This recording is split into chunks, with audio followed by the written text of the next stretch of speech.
Another sweltering day in Chicago. This is the rubber match of a three-game set between the Blue Jays from Toronto and the hometown White Sox. Thanks for joining us once again. Jason Benetti, Steve Stone along with you. And, on this field this year, we have seen quite a bit of stuff. 2 triple plays, including one that was turned for the first time ever. How about 7 home runs yesterday? It's somewhat surprising because our boys haven't been hitting the ball out of the ballpark quite as they want to. But yesterday, with the wind howling out toward left field, Brett Lawrie hit 2 of them, one of the inside the park variety, that of the outside the park variety, and then Tim Anderson and his teammates chip in 7 solo home runs. That's the amazing part of that. Take a look at tied a franchise record for home runs in a single game. 13 with 7 home runs in a loss. That's not so good. 4th team with 7 solo home runs overall. And the first team to ever lose a game with 6 or more home runs than the opposition.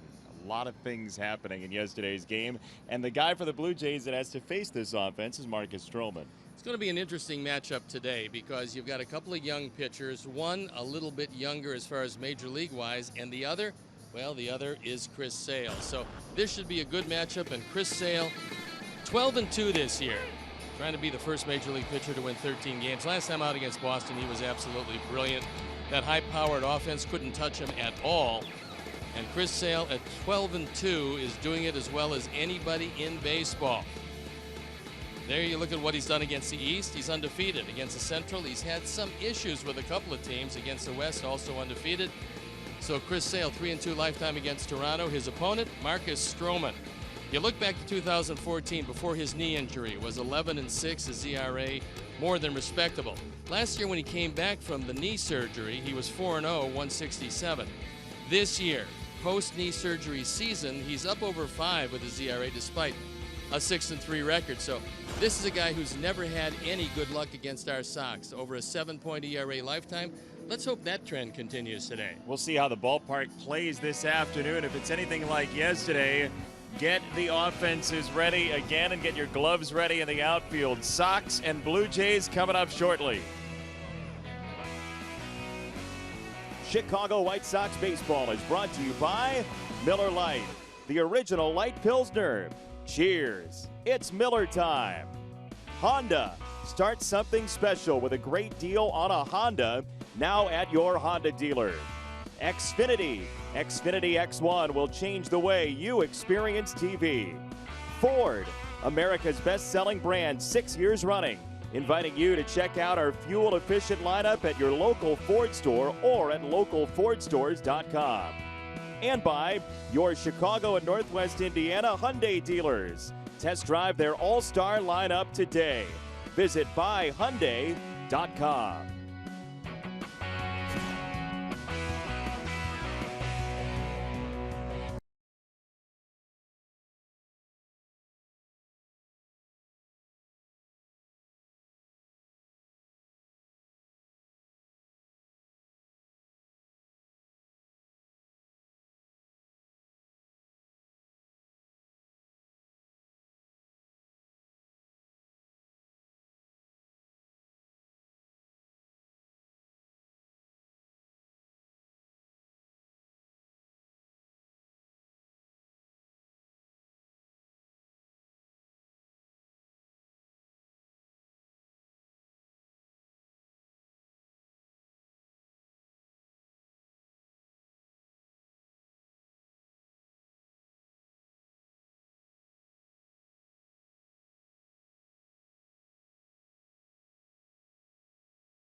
Another lovely sunshiny day at U.S. Cellular Field. Final game of the regular season between the Sox and the Blue Jays. Avi Garcia is 2 for his last 19. The Sox are working with him on his swing to try and change his approach at the plate to get some more lift on the baseball, and that's something the Sox are trying to do with him. Well, I think especially in this part when it warms up, you need to be able to get it in the air. And we can see what happens on a day like yesterday, that if you're going to hit the ball on the ground, you're not taking advantage of what the stadium's giving you and what's there. And he's big enough to be able to do it, and it's learning how to get leverage and tilt it a little higher and still feel like you can make hard contact to get it in the air and get some balls over the fence. Question is, how hard is that to do during the season with a player? I think you can make adjustments. Obviously, he has to make them because pitchers are showing him that what he's doing, he's not doing well.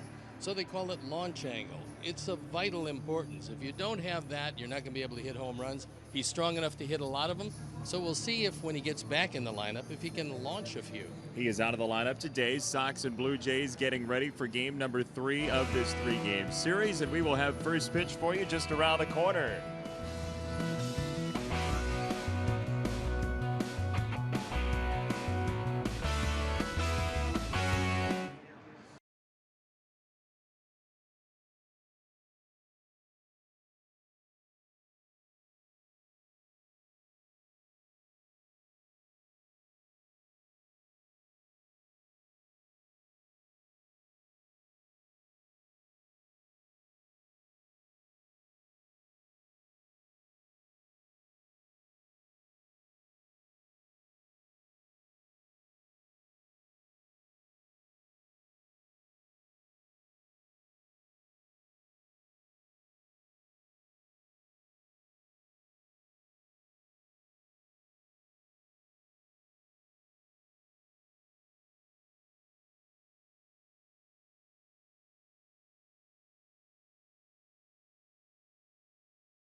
Baseball in high definition is brought to you by Xfinity, your home for the most live sports. Ballpark could be jumping once again here at U.S. Cellular Field. Here's the Jays starting lineup. Hitting .246 as a group this year. Travis is in the top spot with Carrera getting the day off, the left-hander. Look out for Edwin Encarnacion, who's got 19 RBIs in his last 13 games. And we'll take a look at the defense and how Robin is going to line him up behind Chris Sale, left to right. Elkie Cabrera, J.B. Shuck, and Adam Eaton in the infield. Tyler Saladino gets a start at third base with Tim Anderson, Brett Lowry, and Jose Abreu. Alex Avila gets a nod behind the plate, and Chris Sale on the hill.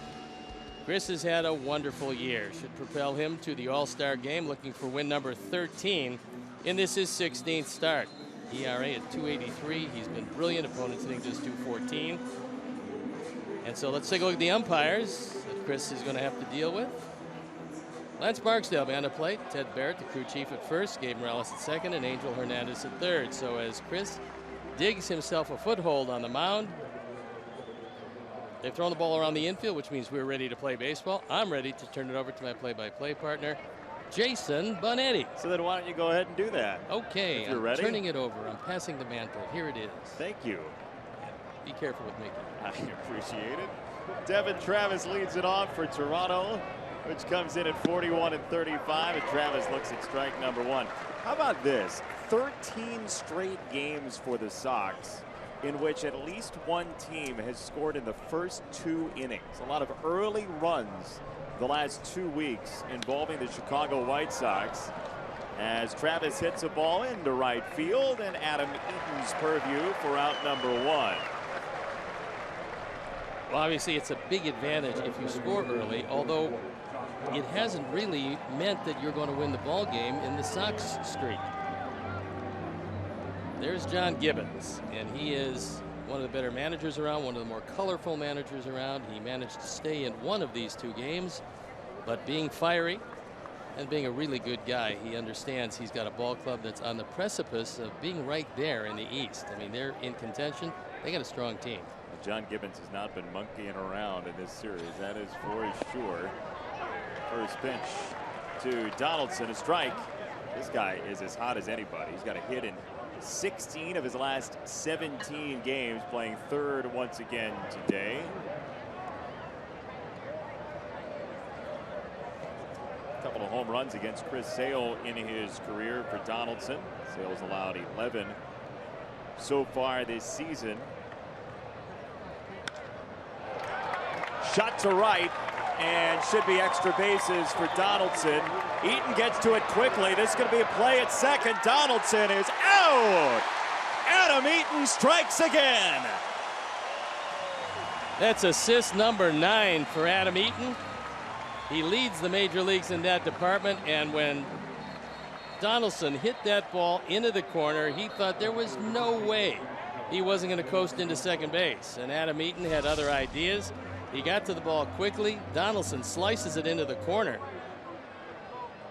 He didn't even consider not holding out. Adam makes a great throw. It's right on the money. 2 hops in there, and he beats it. And thus, 2 out in the first inning. That makes you remember the throw he made to third base in Toronto. That was Encarnacion running. Yeah, I mean, equally as spectacular. This one, a longer throw. You remember that other throw, he was going toward the line, and then he threw out Encarnacion at third.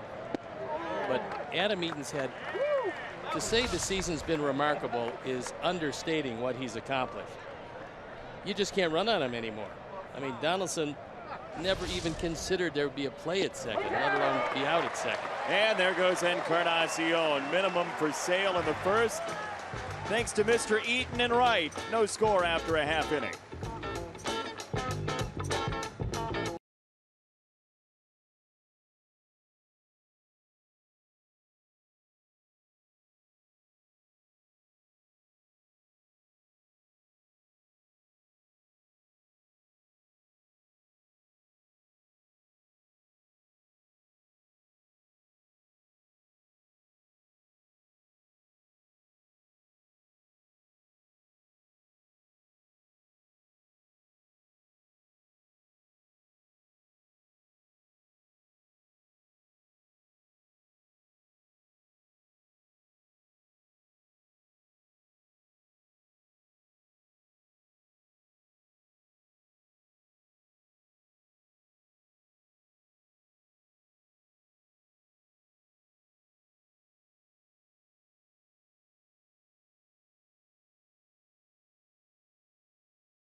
Anderson and Eaton have gotten cozy in the top 2 spots. Then Abreu, Cabrera, Frazier, Avila, Laurie, Shuck, and Saladino. The whole bunch of 7 solo homers yesterday to tie a franchise record. A little bit tougher today against Marcus Stroman as we look at the defense and how John Gibbons runs them out there. Saunders, Pilar, and Lake in the outfield with Donaldson, Barney, Travis, and Encarnacion in the infield. Russell Martin once again behind the plate, and Marcus Stroman on the hill. He's 6-3 this year despite some swollen numbers. ERA 5.23. His walks, his strikeouts, and the hits per inning. To see more hits and innings pitched is unusual. Stroman last year lost almost all of the season to knee surgery. He hurt his knee in spring training. It was during pitcher's fielding practice, and then He only pitched in 4 games. Now, he was brilliant, ERA in the 1s and 4-0, but this year he's come out and it hasn't been great for him. The one piece of good news for the Jays to have Stroman out there today is his penchant for those. Anderson, the ground out, and 1 away. He is the second best pitcher in ground ball to fly ball ratio in Major League Baseball at 2.86 ground balls for every fly ball. And the only guy better is Sanchez, his teammate. It's somewhat surprising to see a ground ball pitcher with an ERA that high. And so you wonder how in the world that happens. Well, it's not usually his control. His control's been okay. But he used to have overwhelming stuff, and now it's just whelming. You've been whelmed. Ball 1 to Adam Eaton, who is hitting .282 after a 3 for 4 yesterday, including the final of 7 home runs for the White Sox. Looking for one number that might characterize why he's done what he's done. BABIP, which is batting average of balls in play, .479 against righties. Normally with his curveball he would dominate the righties. So the question we'll watch as the day goes on is how hard is he getting hit from the right-hand side? Right now, look, the fastball's good. He's thrown 95, 96. Travis at second. Nifty play. 2 down and time for picks to click. Here in the first inning, the Crew's going with Alex Avila. Steve is back on the Melky bandwagon after I offered him yesterday. And JB Shuck is sadly my guy today for his sake. I turned him over to you yesterday. I turned over a red hot Melky, and look what you did. It was sad. It was So Melky petitioned to get you off his bandwagon. Didn't take much, just one signature. And there's strike 1 to Jose Abreu. 1 for 5 yesterday for Jose, 29-year-old. And Stroman gets a 3rd ground ball in this first inning. Handled by Barney. And we will go to the second.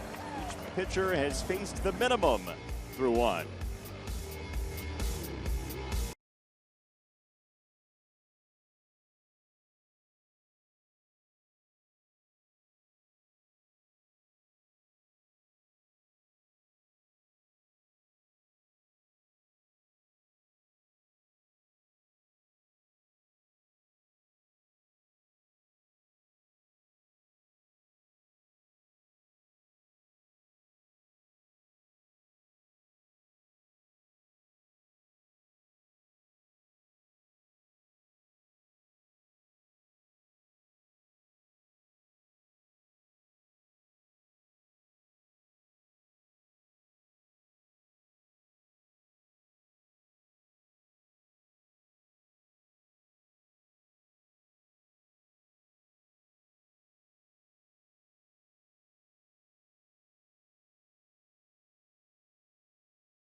U.S. Cellular Field today. He's Steve Stone. I'm Jason Benetti. Our entire crew all wearing those hats inside the truck.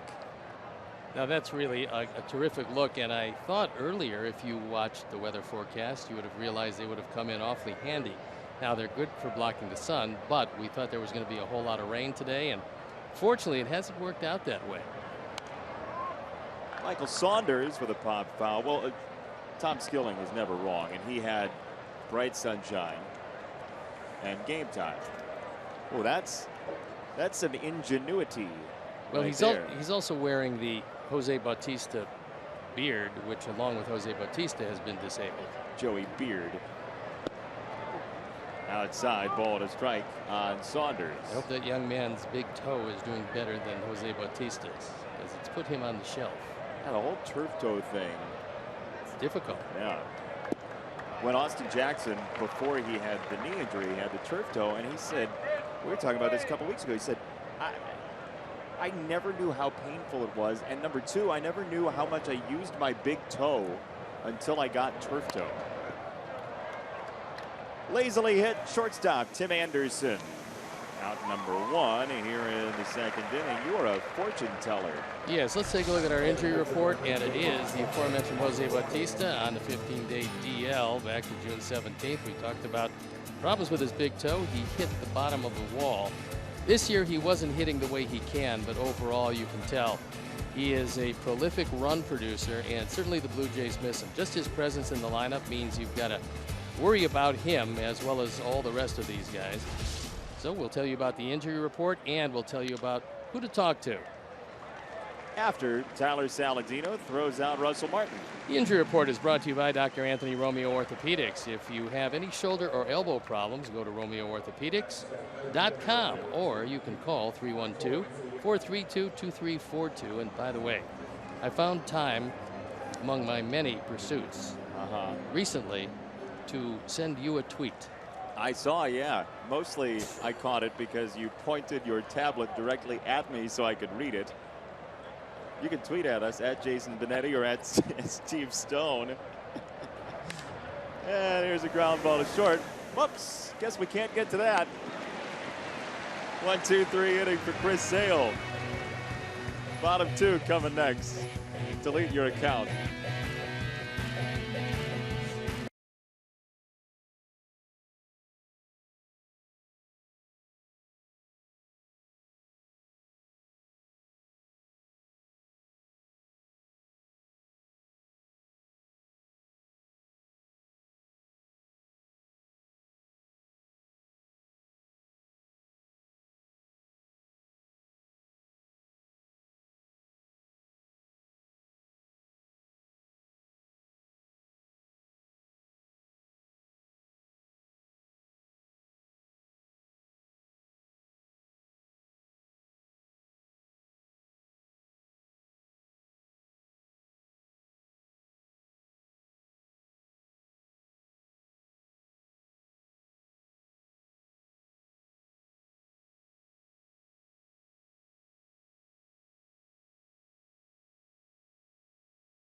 Ventura by logging on to WGNTV.com.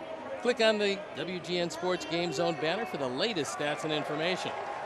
Sox Game Zone is powered by Dodd Camera, family owned for 125 years, handling all your photographic needs. Dodd Camera, where the focus is on you. And if you recall Dodd Camera after the game, that means you have a photographic memory. And who's up? Oh, it's Melky Cabrera. Nice segue, Steve. First one from Stroman is upstairs. Ball number one to Melky, who played in 227 games with the Blue Jays, 13-14. He takes a strike. 1-1 strike. Stroman was selected by the Blue Jays in the first round, 22nd pick overall in 2012. Made it to the major leagues very quickly. Then he had torn ACL in his left knee. Kept him on the shelf from the beginning of the season last year until September 10th when he came back. Comes to Toronto by way of Medford, New York, through Duke University. And gives up a single right here. First base runner for the Sox this afternoon. I believe that one is easy to analyze. A change of venue for Melky as far as it picks to click. Got him back on the hit train as he takes this one through the right side. Ball's a little higher than Stroman would have liked.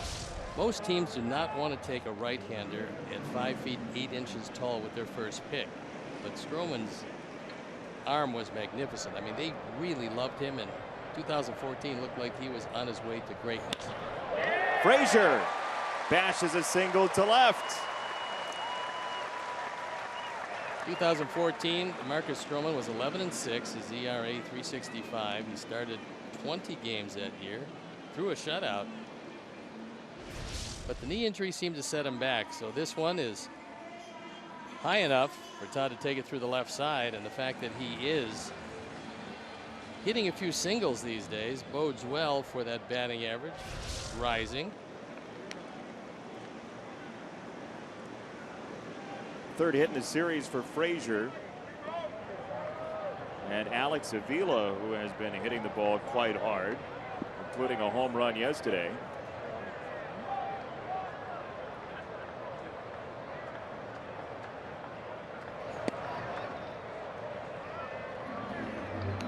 You mentioned the batting average on balls in play in regard to Stroman. Frazier still has the lowest batting average balls in play of any hitter in Major League Baseball. Before that, it was 185, which was about 35 points lower than anybody else. At some point, that will turn. 1-1 on Alex Avila. You consider the career of Todd Frazier, it's somewhat miraculous that he has been down there as long as he has, but you would expect, just law of averages, it would even out for him, and it's starting to get there a bit. His career BABIP, batting average on balls in play, 278 before play started today. That's almost 100 points different. So it's over the course of the year, it's going to even out. We certainly don't want him to lighten up on the power numbers. I mean, at this point, 21 and 49, pretty good. And he is paid to be a run producer, and he does that. He's also paid to play a good defensive third base, and he does that. Breaking ball 2-2 on Alex.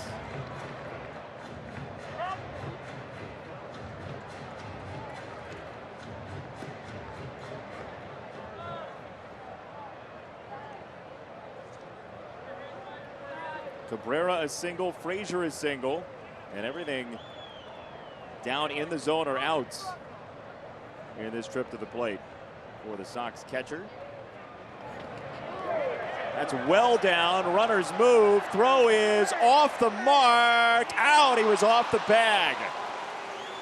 Well, initially he was safe at third base, and then popped off the bag, and alertly Josh Donaldson kept the glove on him. And now we'll see if Russell Martin is hurt. So the foot's in. He tries to tag him. Now the question is, does he get him here? I mean, that's left hand green, right foot red. They're playing Twister. I'm not sure if Martin hurt his arm or not on this throw, but Melky initially in. And Donaldson looks down then between his legs. Now the question you could ask at third base, and Robin is probably asking, did Donaldson actually push him off the bag with his leg? Because you can't do that. If you could do that, guys would be out consistently on the base paths. You just push them off the base and tag them. Angel Hernandez talking to Robin. Yeah, he slid. There was an affirmative move with that leg. You see his right leg, and as he moves out with his right leg, he actually knocks Melky's left foot off the bag. And I believe that's what Robin is arguing.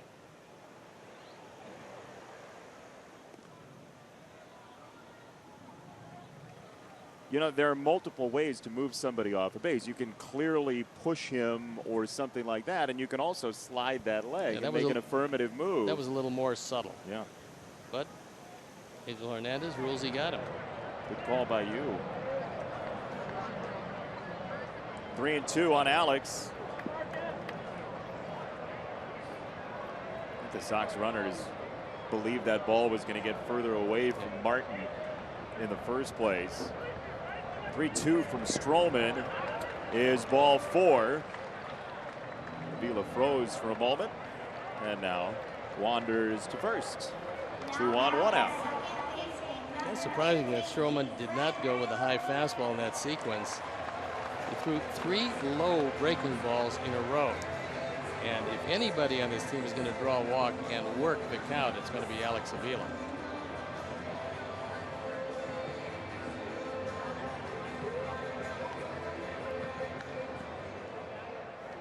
Brett Lawrie, the batter, who is 6 for 8 in this series against his former mates.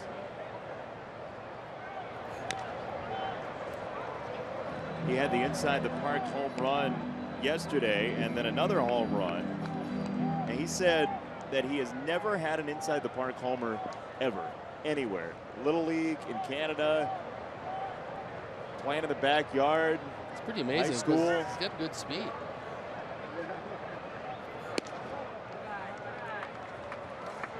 And as we said yesterday, a lot of energy. That for sure. That never changes. But that is a component in order to make an inside the park home run happen. He never stopped coming around second base. Here it is from yesterday, that first home run, which went off the top of the wall, off the yellow padding. Galar hurt himself, and Lawrie scooted on home.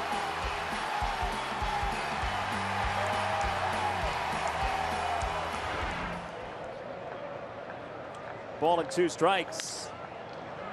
Bouncing ball to third. Donaldson starts 2.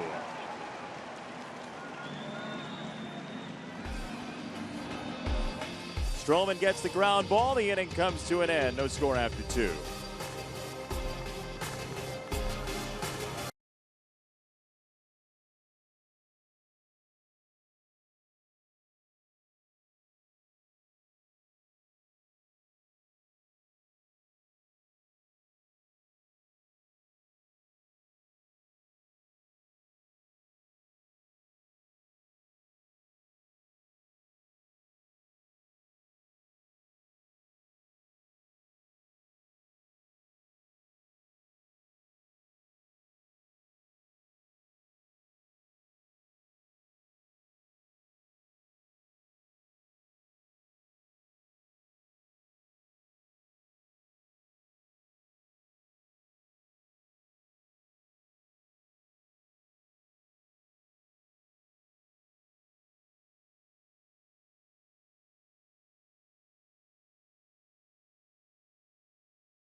Subway third inning triple play promotion. Text Subway 3 to 97999 right now.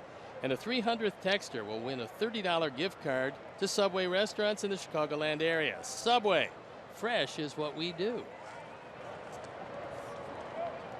Quick baseball is what we do today. 2 scoreless innings, both sides, and Chris Sale takes aim at the 7, 8, and 9 Blue Jays. Pilar, Lake, and Barney. Sounds like a really successful accounting for Pilar, Lake, and Barney. Not quite like the accounting firm in Emerson, Lake, and Palmer, but very similar. Jim Palmer joined them late, right? He did. By the way, both pitchers throwing strikes early, so both hitting teams are attacking them early.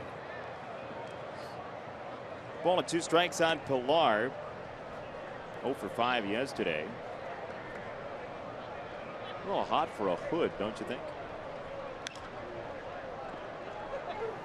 Well, it depends. If you've just had your hair done, sometimes you want to protect it from what you think might be rain, but I don't think it's coming around today. I think we're going to be safe. And you know, maybe he has quick freeze somewhere. Oh, look out, Junior Lake. That one just missed getting a piece of Junior Lake. Welcome back to the majors. His second game up from AAA. Almost got demolished with a baseball. Went 0 for 3 in his first start, first game of the series, and the appeal, nope. Ted Barrett said he did not swing.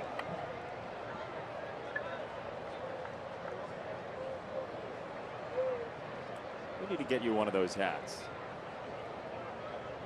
I like that. Yeah, you'd look good.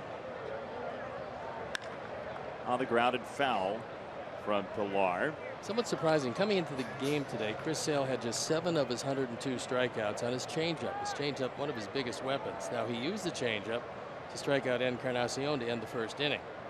But that's one of the lowest percentages for him, 6.9% this year, one of the lowest of his career. How about a fastball at 96 for Pilar? He's sent away, 1 down. A lot of people kept saying about Chris Sale when he was trying to get some early outs at 91 and 92. Boy, what happened to that fastball? I mean, where's that fastball? Is there something wrong with his arm? Well, Chris Sale all the way along said there's nothing wrong with anything that I have, and he always had 96, 97 when he was ready to throw it. And the last couple times out, I mean, against Boston last time, he was just brilliant. 1 down for Lake. And you can see why people would ask the question, right? I mean, he's got 13 10-plus strikeout games last year, the club record. He's got none this year. But again, in spring training, that was his mantra, that I want to get deeper into games, and he throws under 15 pitches today in the first 2 innings. But Don Cooper had a talk with him, and they both agreed. They said, look, you can stand on the mound, throw 97, 98, and get to 115 pitches in the 6th inning, occasionally getting into the 7th. Saladino at third across the diamond for the 2nd out in the 3rd. But for Chris, he's thinking at this point, longevity is important. What's also important as the season has unfolded is protecting that bullpen even more. That's what 1s and 2s do. They protect the bullpen by going deep into games. So Chris gave up the idea of going to strike out 10 or more as many times as he had, with the idea that if I can get an out on the 1st and 2nd pitch, I got something left, 7th, 8th, and occasionally completing the game. He's got 3 of them. 2 down for Barney. And a strike. The Sox have used at least 4 relief pitchers in 4 straight games. So that's much needed today for Sale to go deep.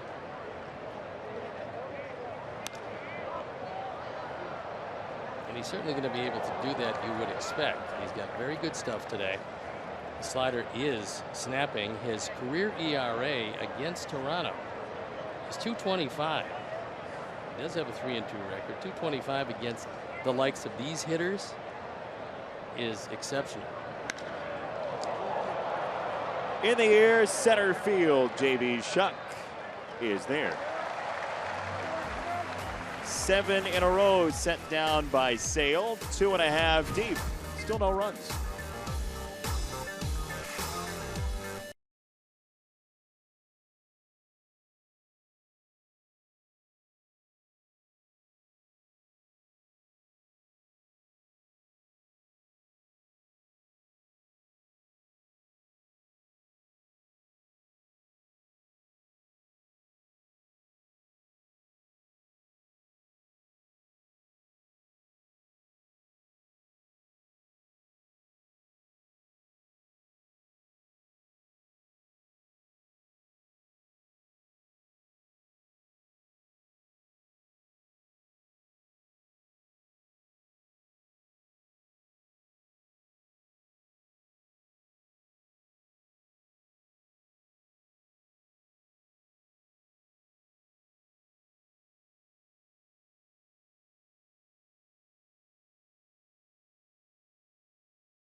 third inning at U.S. Cellular Field. J.B. Shuck, Tyler Saladino, Tim Anderson to face Marcus Stroman, the 25-year-old who turned 25 in May of this season. They face Shuck, who had his first home run in 2 years yesterday. It's back on April the 19th of 2014 against Max Scherzer while with the Angels at Detroit. Shuck left center field. Pilar is there. Yesterday, that's out of the ballpark. Today, with the wind blowing toward the right field corner instead of the left field corner, the wind knocks it down. But the thing that was impressive about JB's third of 3 home runs in a row was that he hit it to right center field yesterday when everything was flying out to left center. So JB, you picked the wrong day for that one. One down for Tyler Saladino. You think the ball carries better when it's windy to right or when it's windy to left in this park? Equal wind each direction. Where does the ball generally travel better in this park? I think it just travels very well to all fields in this ballpark. This ballpark, since the time it came into existence, has been a hitter's ballpark. And the distances are fair enough, but the ball seems to jump here. And no rhyme or reason to why that happens. It just does. And the wind here will swirl. Although today you see the wind affecting right field flags and left field flags. Right field flags not so much. But it is blowing across, and it's not near the bias as it was yesterday. Yesterday was one of those days where if you're a pitcher, you just as soon not go out there. That's when you come up with a little tender shoulder. Geez, I'll pick you up on Sunday. 2-2 for Saladino. Now 3 balls, 2 strikes. By the way, the Blue Jays' prize for engaging in 10-8 combat yesterday is a trip to Colorado tomorrow. They go from here to Coors Field. I think the happiest guy in the ballpark is the man on the mound, Marcus Stroman, who will not be pitching in the Mile High City.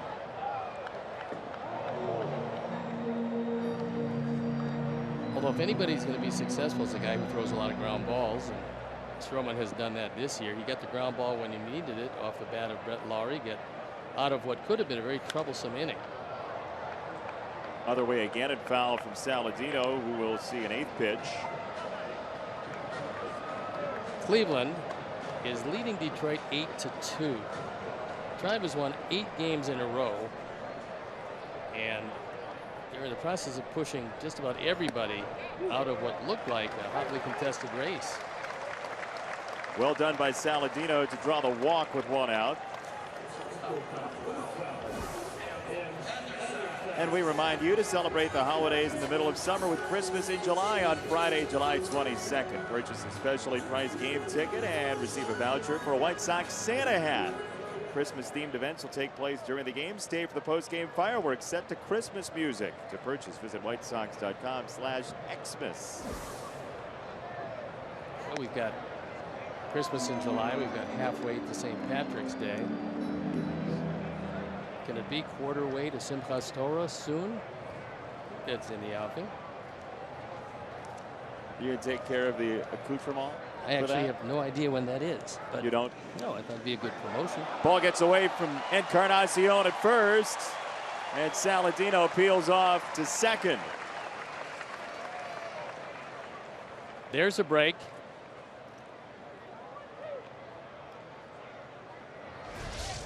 Take another look. I don't know what happened to Encarnacion, but he suddenly forgot how to use his glove. That throw was right there. Wouldn't have gotten him at first, but he just flat out missed it. Chopper for Anderson. Barney's got to hurry, and he pulls him off the bag. How about Encarnacion? Doesn't catch the one right at him, but saves a run maybe with the diving play at first this time. That's got to be a base hit, as Anderson doesn't get a whole lot of it, but this is what speed will do for you. It's a double clutch on the part of Darwin Barney, and that took that throw well off the mark. Acrobatic play by Encarnacion. It goes after E3, E6. I can't believe that's an error. But apparently now they've changed it, and now I can believe it was a base hit.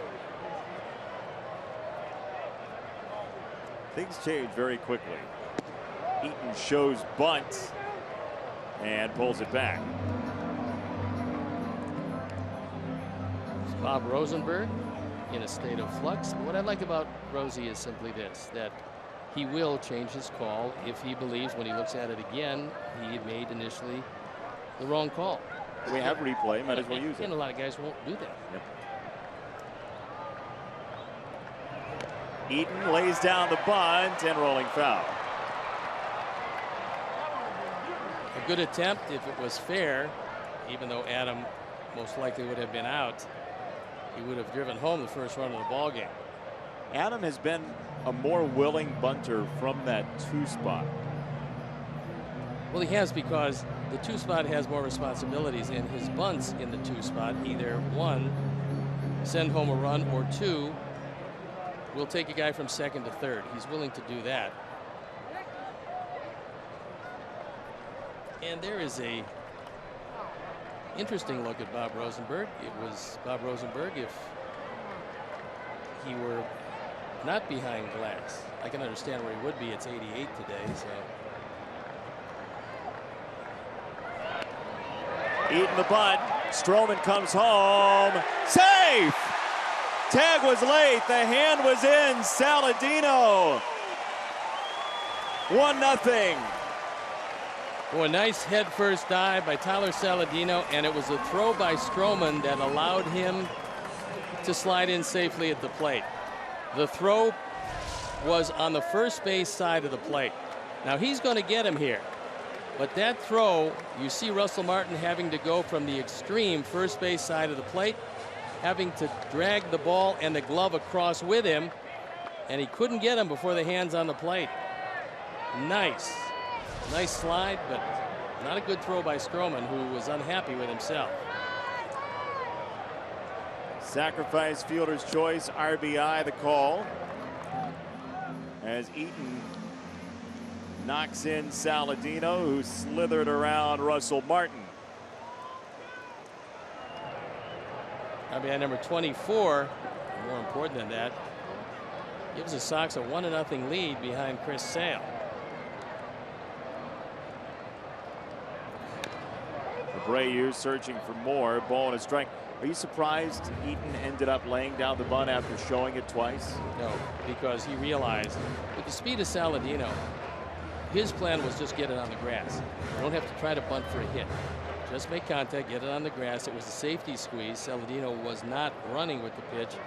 It's hard to do that when the pitcher is a right-hander looking at you and the whole left side of the plate is exposed with a left-hand hitter. It's hard to use a straight suicide. Throw to second, and the Jays are just whipping the ball all around the diamond. And not accurately at this point. A couple of errors this inning paved the way for 1 run so far. There have been a couple throws in this inning that are worth 50 points if you got 2 dartboards next to each other.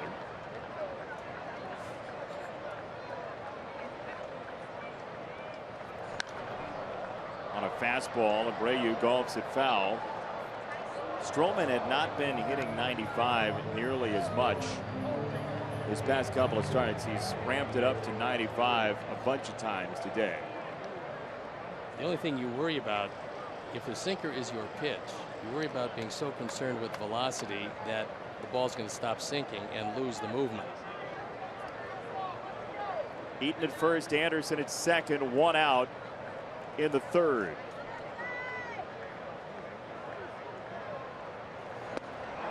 Got him inside with a swing and a miss, and 2 away.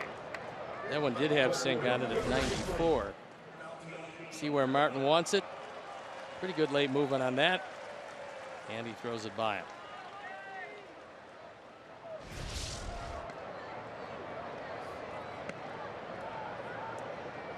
Innings up to Melky Cabrera, who singled to right, then was caught stealing in the second inning with the average up to 293.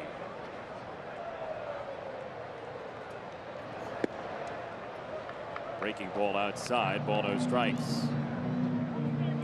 So after the first out in the inning, it was a walk, then an error, then an infield single, then the sacrifice bunt, RBI from Eaton. He reached on the fielder's choice. Abreu the strikeout, and here we stand with Melky trying to check his swing and not being able to hold it up. 1 ball, 1 strike. Only run scored in this game so far comes from the San Diegan Tyler Saladino. And a great slide flashing by Russell Martin at the plate.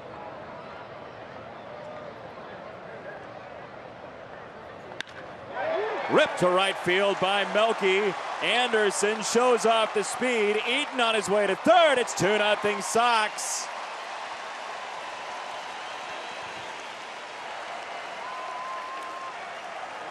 When Junior Lake got that ball and it was hit awfully hard to right field, he realized that with Tim Anderson trying to score, you've got 0 chance to get him at the plate.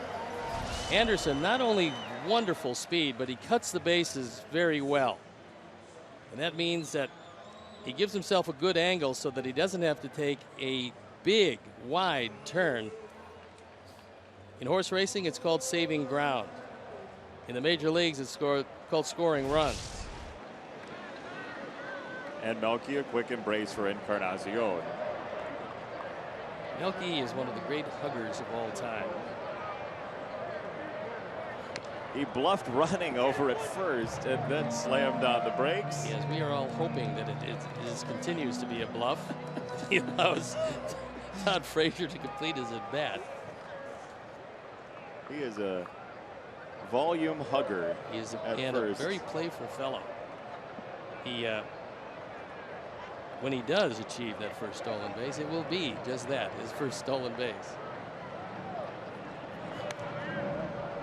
0-2 on Frazier, who singled to left on the first pitch he saw in the second inning.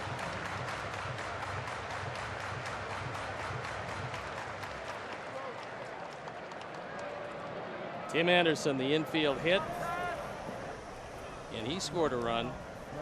Loves to swing early in the count. If he gets on, he's got big speed. Melky, by the way, 95 career stolen bases, including a career high 20 in Kansas City in 2011. Melky was a little smaller man in those days. Frazier reaches out and flies it to left. Saunders is under it. And that'll do it for the inning for the Sox. But they grab a pair of runs, including the Melky RBI single. 2-0 after 3.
For Sox, Matt.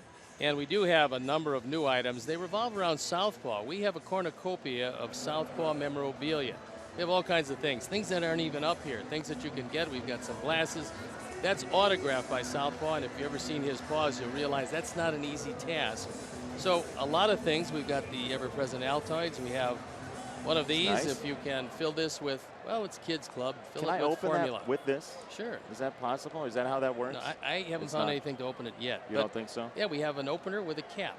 Anyway, it's 2-0. Chris Sale moving right along and throwing it very well in the early going. Yeah. And has been staked to that lead with a pair of runs just recently by the Sox offensively. Sale will go against the top of the card again for the Jays in this inning, including Devin Travis.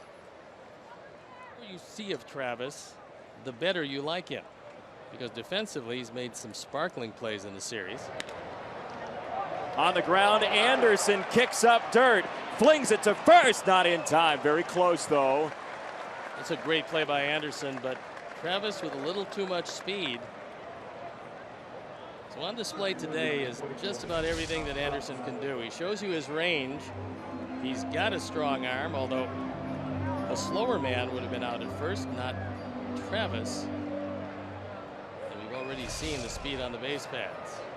He gets Randy Travis, but not Devin Travis. Randy would have been out by a couple steps, I think. He's got a twangy gait. Here's Donaldson, who now has a hit in 17 of his last 18 games with a first inning single. Ball one.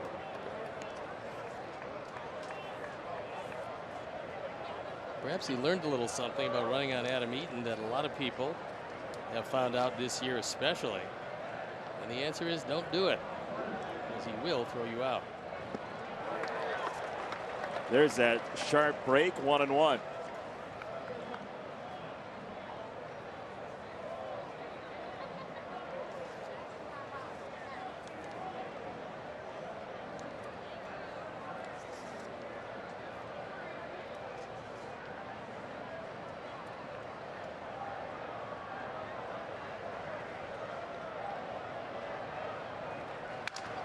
On the ground could be two. Saladino, Laurie, yes sir, 5-4-3.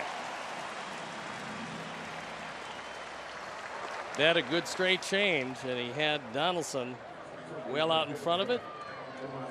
Good turn by Brett Laurie at second base. And Donaldson could not outrun the relay.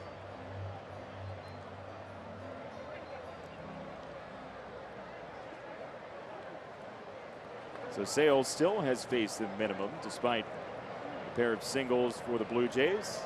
And the shift is on with Encarnacion standing in. These days you love to see him batting with nobody on base, because 66 runs batted in leads the world. He's not on pace, but he's not far from the pace for the RBI lead in Blue Jays history for a single season. Carlos Delgado holds that record with 145 of them in 2003. There you see the last 13. He's been awfully good. 7 home runs, 19 driven in. And he wasn't hitting it as well as he could when we saw them in Toronto in that sweep.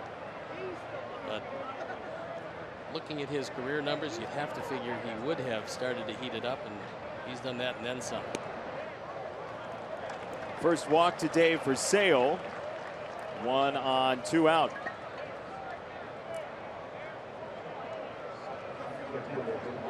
Sox fans, join us as the White Sox take on the Atlanta Braves Saturday, July 9th at 1:10 p.m. First 20,000 fans get a White Sox cap presented by the Private Bank.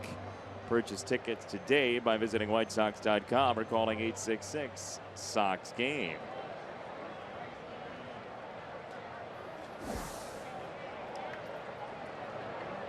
This year hasn't been quite as productive. Last year, this Blue Jay lineup hit double figures in runs scored 26 times during the regular season.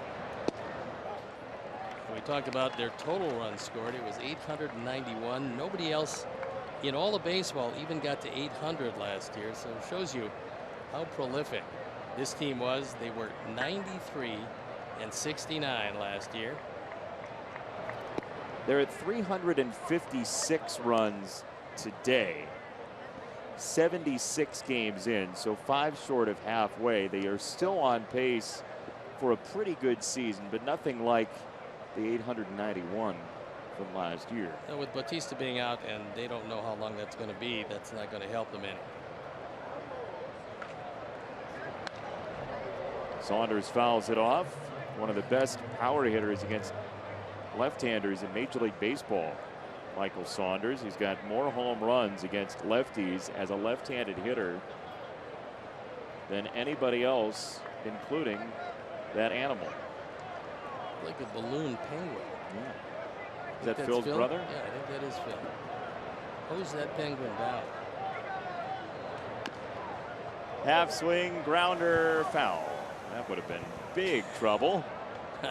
On certainly what's termed as an excuse me swing. So Encarnacion has a few words with his former teammate, Brett Lawrie.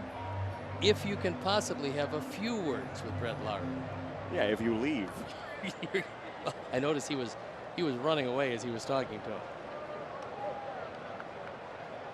We joke around about Brett's energy, but he has been a very engaging guy. All accounts, a great teammate for the Sox.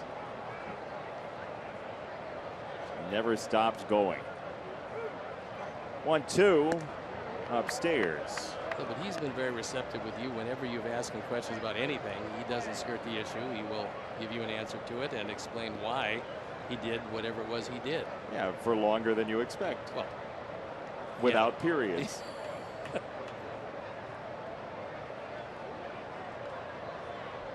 2-2. Fouled off again. And he's the DJ in the clubhouse too, which is a very important position.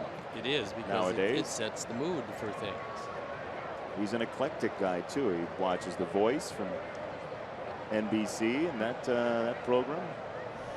Well, I like the fact that he does occasionally mix in Lawrence Welk, Polka favorites. A 1 and a 2 and a foul. Yeah, that was Myron Florin, by the way. Just in case you run into him. 2 balls, 2 strikes for Saunders. Encarnacion at first off the walk, and a 2-0 Sox lead in the top of the 4th. Sale. Got him. 3rd strikeout for Chris. Activate the K zone. Bottom 4 coming next. Sox by a pair, looking for the series win.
For today, use the hashtag SoxMath. First correct answer wins a prize. Number of White Sox home runs in yesterday's game. Divide the number of inside the park home runs in yesterday's game. Subtract the number of years since the last White Sox inside the park home run before yesterday. And add the number of seasons the player with that last inside the park home run played for the White Sox. So the last inside the park home run hitter, the amount of seasons he played for the Chicago White Sox. That's your question. Hashtag SoxMath. First in wins a prize. And if you're a multi-time winner, time's running out. You can play in the Tournament of Champions. You got to get back in and win again in order to do that by the end of this homestand. Alex Avila takes ball number 1 from Marcus Stroman. Alex walked his first time up.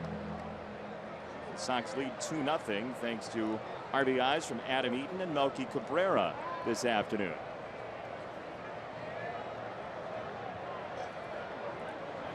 It's turned out to be an absolutely gorgeous day at the ballpark. 84 degrees, a little bit of high humidity. Great day for a drumstick. You ever eat those? The chicken or the ice cream? No, the ice cream. Which came first? I assume the chicken.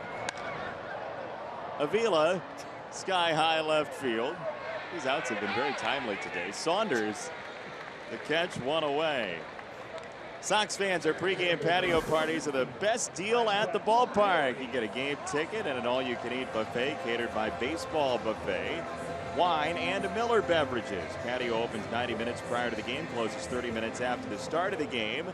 To purchase tickets, visit whitesox.com/group.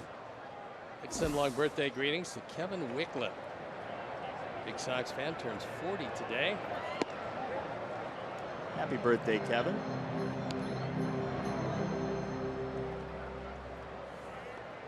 Jimmy Tianis wanted that red, and because he hasn't learned cursive yet, he printed it in big black letters. 2 balls, no strikes to Laurie. By the way, if you're an American Girl fan, that is your Sox American Girl doll shirt. You should have seen the good doctor, Jack Ruby, running up and down to accumulate as many of those as possible for his 21 granddaughters. Arms of dolls falling to the ground as he rushed up the stairs. Pretty amazing. 2-1 to Laurie. End of the bat shot, first base side. Encarnacion goes overhand, and Stroman's in position. Well done by the Jays infield and pitcher, and 2 out. And there's an example that Encarnacion had to know where Travis was setting up, because Travis was up the middle. So normally you don't want a first baseman. If the second baseman is in the hole, you don't want a first baseman ranging that wide of the bag. But with the defensive setup, Encarnacion goes over, and Stroman, a good athlete, able to make the play at first. By the way, you mentioned Kevin's birthday. He shares a birthday with Derek Jeter and Elijah Dukes. And Derek, probably a couple of years older, I would assume. Derek has to be 43, 42, 43 at this point. In 1974, so 42.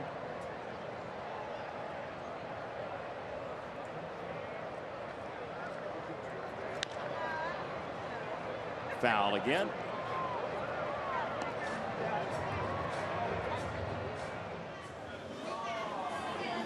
That's the place to be, the rain room here at U.S. Cellular Field.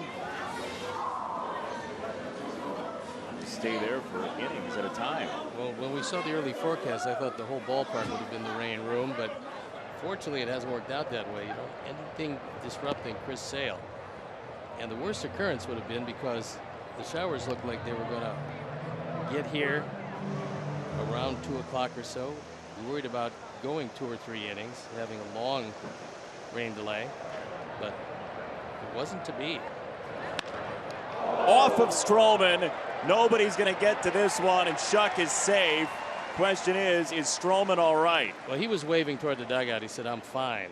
So JB keeps the inning alive. Stroman deflects it. got mostly the glove, it appeared.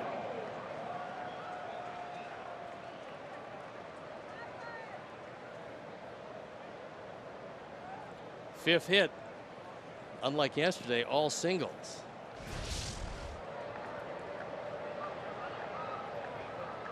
Seven homers yesterday, and Stroman. Practice makes perfect. Shuck stranded. Sox still lead 2-0 after 4.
White Sox debit card only available to local Wintrust Community Bank.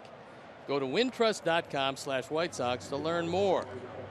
Wintrust Community Bank, member FDIC. We have great trust in Win, our cameraman. He was up before the game today. He was. Yes.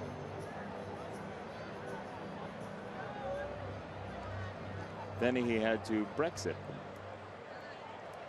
Boy, I think that was an upset. Yeah. Brexit vote, one of the bigger upsets around. Those of you who have gold teeth, you just increased in value by a few bob. That's your fifth inning European political update, which happens once a season or less. Sale to Martin for ball number 1. 14 straight games on base for Russell Martin. He grounded out in the second inning.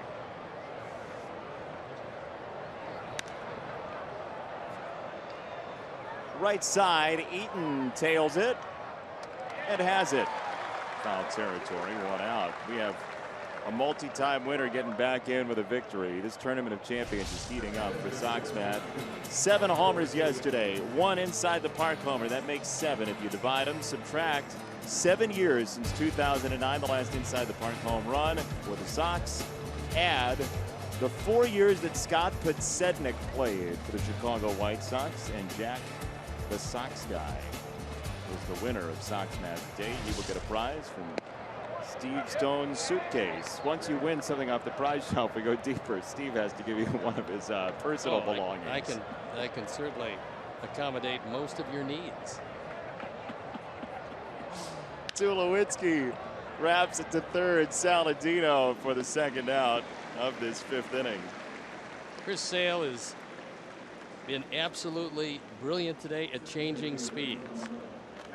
He's thrown his fastball at 96.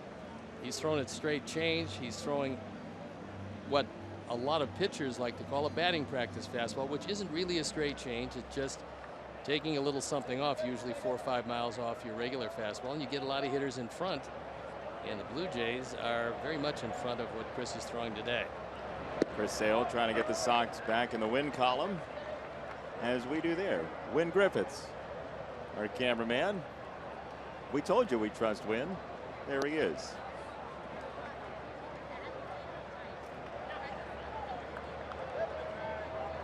Everybody's encased in glass today. They look blue.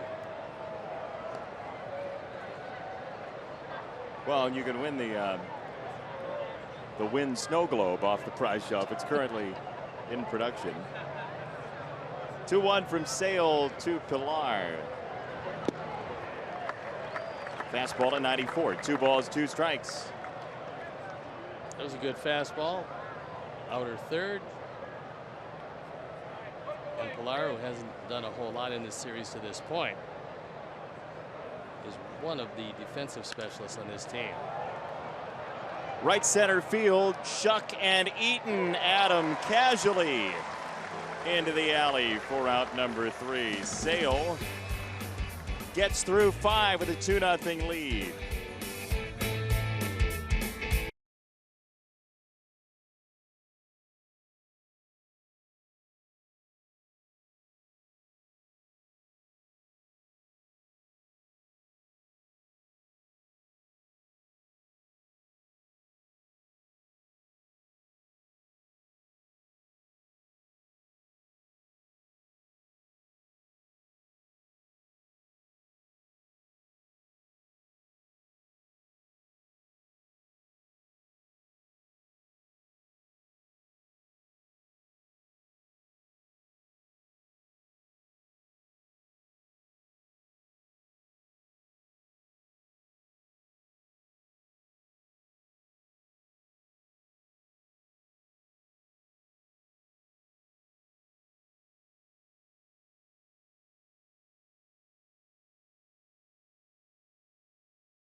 Third bank, the Curious Bank.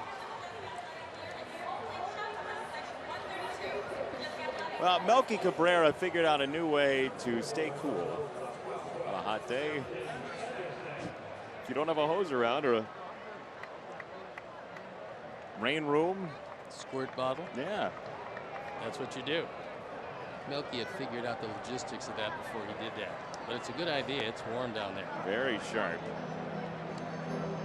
Strike 1 to Tim Anderson, who singled back in the 3rd on the infield and scored.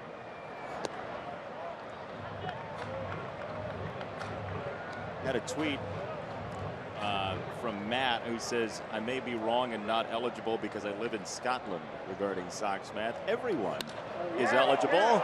Tim Anderson, a long fly ball to left, and it is up and out. Anderson gets it over the left field wall. 3-0 Sox. That's his 2nd home run in as many days. He's hit 3 home runs. He's driven in 3 runs. And one of the things that a lot of Sox fans asked me about when Anderson was called up, does he have power? I said, yes, he does have power, and he's got a lively bat, and it's going to show up as he gets more at-bats. So I don't know how many he's going to hit. I do believe he's capable of hitting as many as 20 a year eventually. And this one just barely made it out, but made it out by enough to give the Sox, with Chris Sale on the hill, a 3-run lead. The home run train starts to move down the tracks again after 7 solo shots yesterday. Eaton a laser foul. Not surprising that that would be a solo home run. However, when you lead off an inning, you have no choice. You're going to hit one, that's what it's going to be. With that home run, another generous donation from the newly bankrupted Alex Snellius family after the home runs yesterday. That generous donation in loving memory of Ursula. Very philanthropic day. Oh, For yeah. Alex Snellius and the foundation. Marcus Stroman, that is the 10th home run he's given up. A little over 100 innings of work, which isn't too bad. Ground ball pitcher.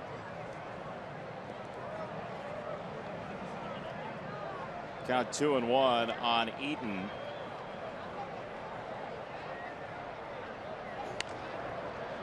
Opposite way and foul. 2 balls, 2 strikes.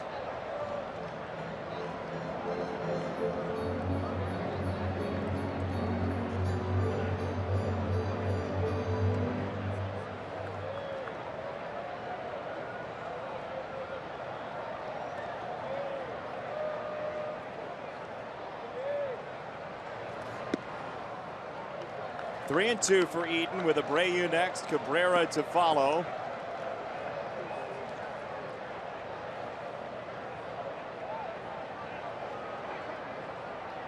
And time call. Pretty decent gap in right center field if Adam can get out ahead of one. Pan around, show you the defense. Not an exaggerated shift, but a shift nonetheless. Eaton draws a walk.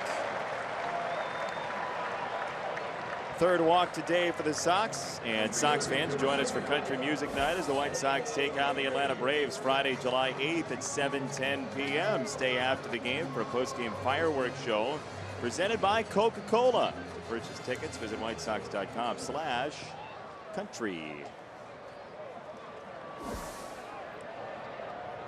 Jose Abreu, the batter. Still nobody out.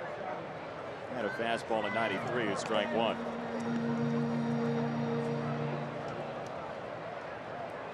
Sox looking for back-to-back series wins before they welcome with open arms their AL Central compatriots, the Minnesota Twins, starting Tuesday. The first time the Sox won back-to-back series is way back in April. When you consider the two opponents, winning a series, winning a 4-game series in Boston is a pretty good trick. Boston and Toronto, 2 offensive machines. And the Sox have pretty much held them down offensively, except for 2 different games. Down and out for Abreu. His second strikeout, second for Stroman today. And Melky comes up with a runner on and 1 out. That East race is going to be very interesting, and the Sox aren't going to be part of it too much because they only have 1 series remaining against Baltimore. Done with the Red Sox for the year, done with the Blue Jays for the year after today. We'll still see the Yankees coming up in the next homestand, but that'll be all for the Sox and Yankees this year as well. I feel like maybe something could be done for the balancing of the schedule with the wild cards and it being so divisional heavy. Yeah, I mean, it's a debatable issue only because, well, there's a couple of different factors, and we'll get to that. After Melky hits first on his 3rd single of the afternoon, Eaton traipses all the way to 3rd, and a conversation coming at the mound. Pete Walker coming out to have a word with Stroman as Melky gave himself a high 5. 2 of them actually, as he drills it through the right side.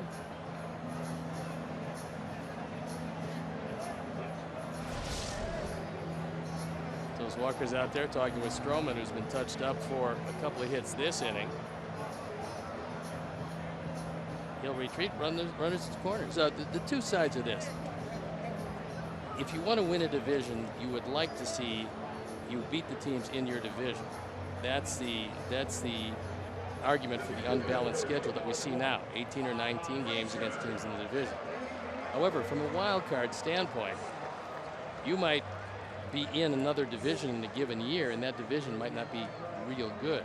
So you're competing in the wild card race with teams that might play a division that's fairly loaded. So you're not playing the same teams, yet you're competing for the same thing, wild card and playoffs. How about the fan argument? I've had a couple people ask me, why don't they balance it a little bit more? Because say the Angels come in, Mike Trout's hurt for the one series, or like earlier this year, you have him in for a weekday series in April. Fans don't get to see him, and they're in the same league for at least a year. Well, that is called MLB.com. Yeah, MLB. Sign up for it. You get a chance to see him as much as you want. However, I understand the argument, but to do it, you either balance it or you don't. I'm not sure you can balance it somewhat, but you're either going to play each team 2 times, as it was at one point, or you play each team in your division 3 times, home and home 3 times, and then you play the teams in the East and the West, home and home once, and, you know, interleague play then complicates things a bit because that's always going to be askew, because you can't play all the teams interleague. Play one division and then the next division. 2-1. In the dirt, bouncing away. Eaton's coming home. He is there. The Sox add on another. It's 4-0 here in the 5th.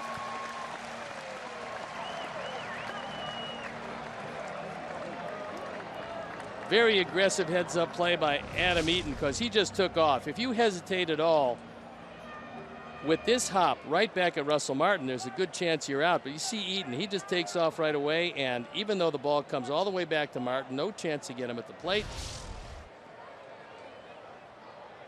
And Adam Eaton wisely turned his head toward the infield away from the Martin throw, so if that throw is close to him, he's not going to get hit in the face with it. 3-1 to Frazier. Outside, ball 4. Stroman has walked a pair this inning. 4 have reached out of 5 batters.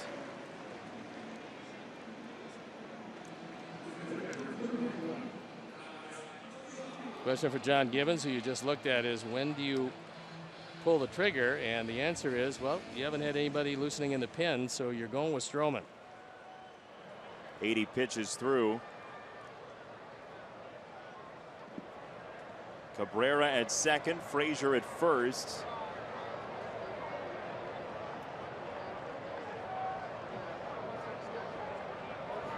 Sox have played so many close games. Nice to have a little cushion here.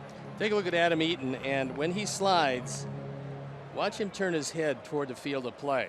He ducks it, turns it toward the field of play to avoid a throw from Martin. Now, base running skills are pretty much a lost art around baseball. There's some pretty good ones on this Sox team, but overall base running has declined somewhat. And I'm not talking about stealing a base. I'm talking about knowing how to get a good secondary lead, knowing how far you can come down third base, judging by how far off the third baseman is. Technique more than result, you're right saying. And that used to be something that was taught all the way up through the minor leagues. It's been lost somewhat now. We've seen less stolen bases, but this heads up slide by Adam. And you don't have to be real fast to be a good base runner. We've seen that with Todd Frazier, who's a good base runner, who's not overwhelmingly fast. He just has a good feel for it, and second on the team now in stolen bases. 2-1 to Avila, who walked back in the second inning on a 3-2 pitch. Stroman has walked 4 after a 1-2-3 first inning.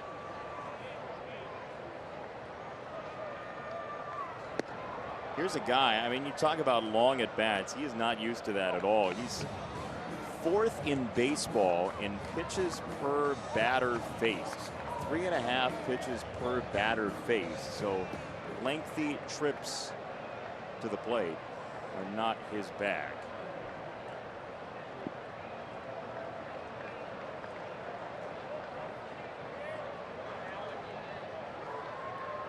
Two and 2. Fouled off. Stroman came into today leading his team with 6 wild pitches, now make it 7. This latest one cost him a run. There you look at the pitch count. He's ready to deliver, number 86. And the bullpen continues to work for the Blue Jays.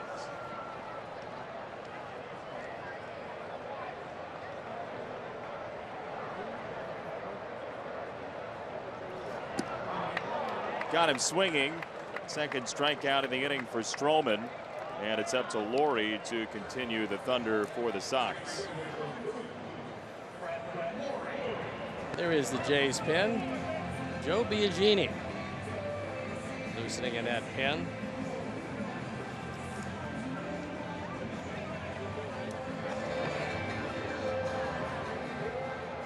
Gavin Floyd went on the disabled list today. Remember, he came out after a batter and a half yesterday. Bo Schultz called up to add another right-hander to the pen, so 6 righties and 1 lefty.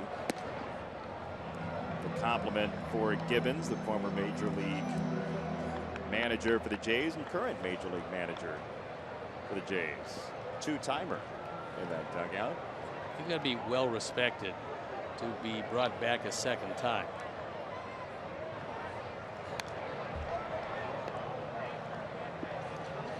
A lot of catchers are managers in their farm system. Ken Huckabee, their former catcher, is a manager in the minor league system. John Schneider, former catcher, is a manager in their minor league system.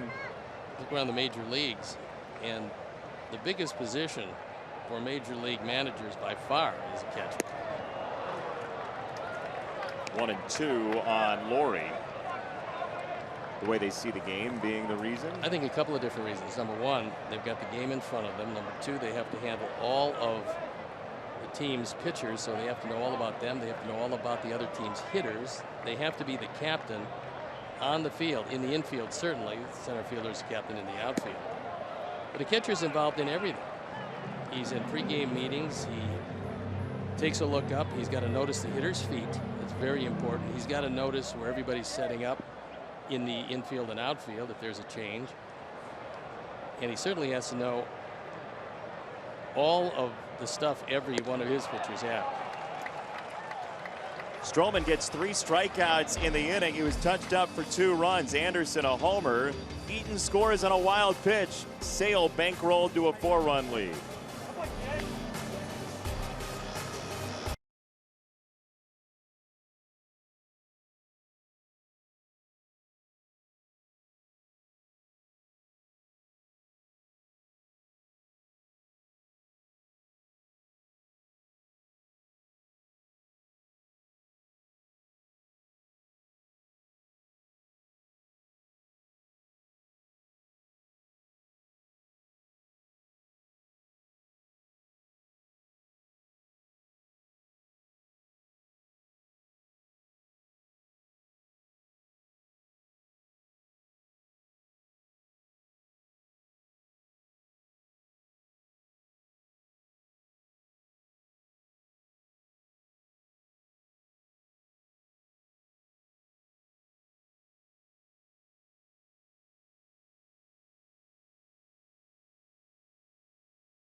Back to U.S. Cellular Field. Chris Sale has a shutout working and a 4-0 lead.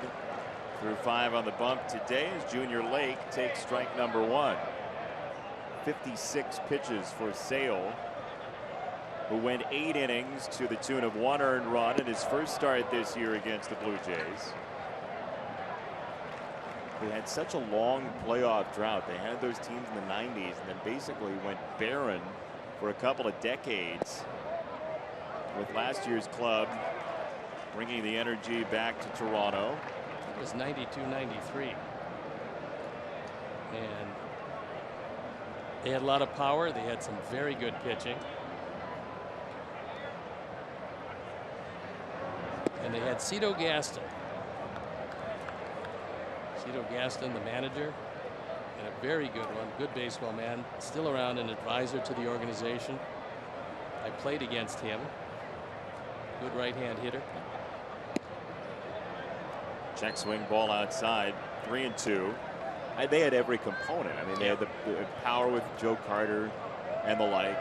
Olerud was chasing 400 that one year. John Olerud. Robbie Alomar. Ricky Henderson for a time. Devon White. Strike 3 called. Fourth punch out for Sale today.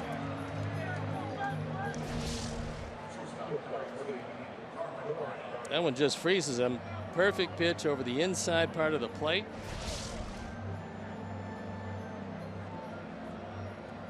One out for Barney. I was looking at it earlier today. That 93 season, Olerud was hitting 400 on August the 2nd. It's a good run. Yeah. And he wasn't getting any infield hits. Hold on.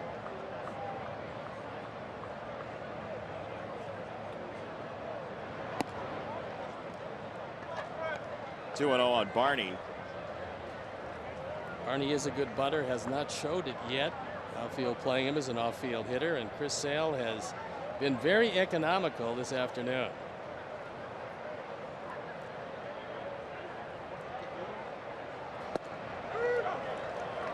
You'd almost rather have had these two games be reversed for the Sox, at least the way they stand right now. It's just the 6th inning. You don't know how it's going to finish, but the bullpen needed the rest yesterday.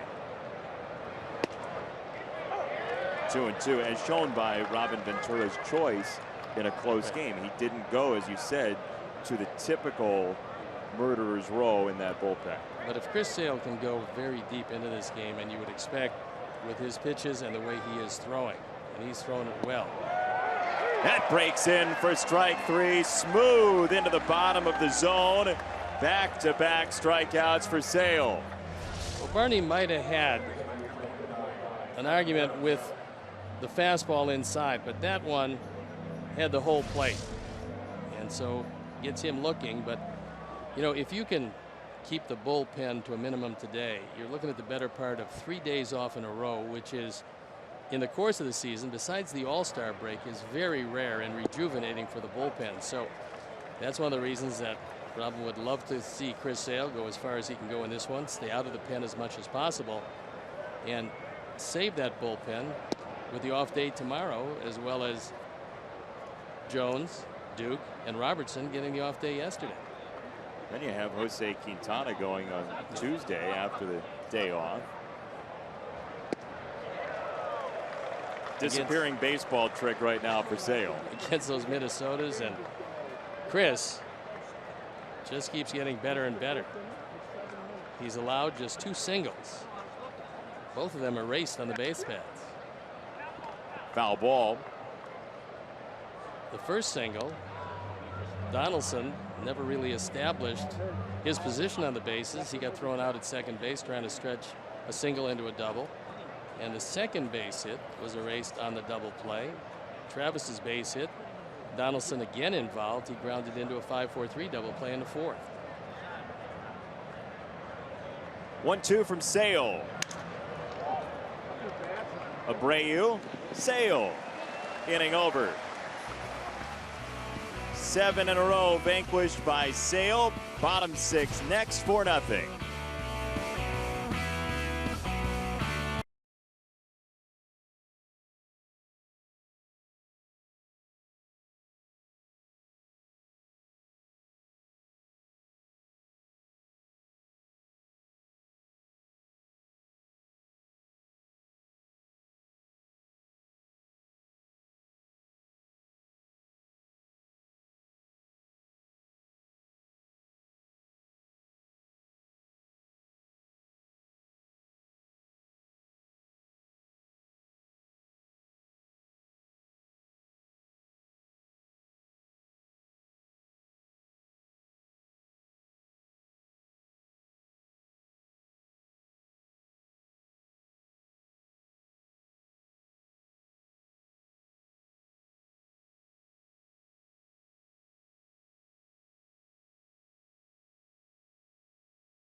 Cellular Field using MLB.com. Ballpark, the official U.S. Cellular Field app for your iPhone and Android smartphone, perfectly complements your trip with Ballpark maps, concessions guides, check-in prizes, and more. Download MLB.com Ballpark today or visit WhiteSox.com/ballpark app. To the pen we go.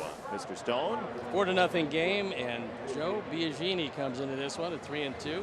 His ERA 2.92. He's been pretty good on for the 26th time. He has given up more hits than innings pitched,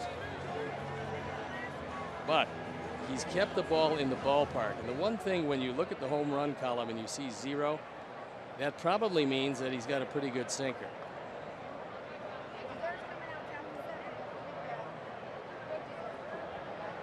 He is the 4th major league player out of the University of California, Davis.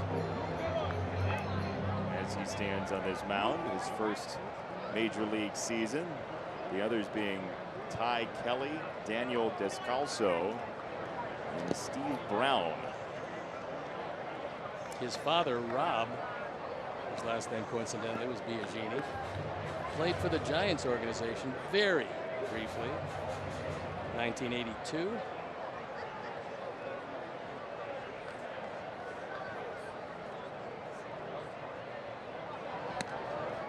Two balls and a strike on Shuck, who has singled and flied out to center. Marcus Stroman, not a great day for him. 4 earned in 5 innings with 7 hits, 4 walks, 4 strikeouts, and he exits for Biagini.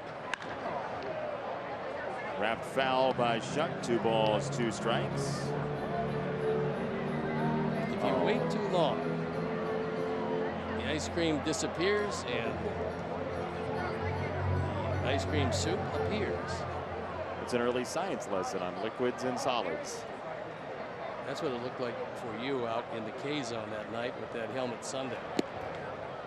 Which, by the way, you came just 1 game short of having to enjoy that. Having to enjoy it whether you like it or not. I was on an airplane. I was getting tweets from people saying, hey, when's he going to eat the ice cream? Second base, Travis. To hurry that up a little bit.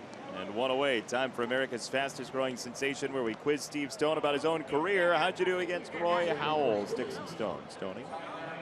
Well, Roy Howell was one of the first bearded left-handers. And being a left-hander, I always say that I didn't do very well. With Roy Howell, I'll reverse the trend. I will say that I didn't do awfully well.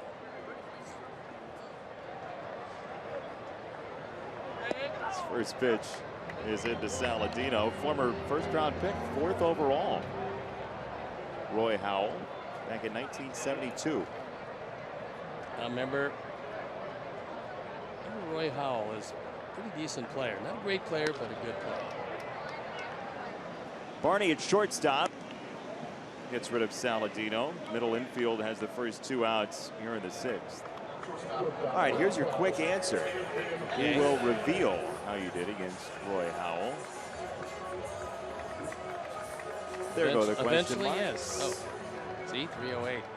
Told you it did fairly awful. Not terribly awful. It was fairly awful. Didn't hit any home runs, a couple of doubles. Oh, I struck him out 6 times. Why are you surprised? Does he hit left-handed? Well, you got some lefties out. Yeah, I didn't strike him out. I think I struck out 3 of them. Ever? Yeah. Ball and a strike on Anderson. Don't you have something to read? Yes, I do. It's the 4 drive of the game, but I didn't have to read it. Strangely enough, I was able to memorize this. And it's off the bat of Tim Anderson. He hits his 2nd home run in as many days. He's got 3.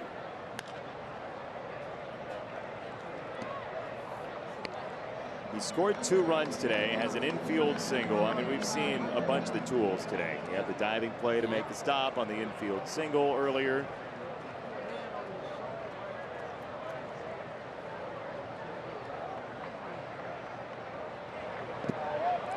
Check swing, he went around, says Ted Barrett over at first. And a 1-2-3 inning for Biagini out of that Blue Jay bullpen. 7th inning coming next. 4-0 Sox behind Sale.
For Zip Sox into the 7th inning with Chris Sale.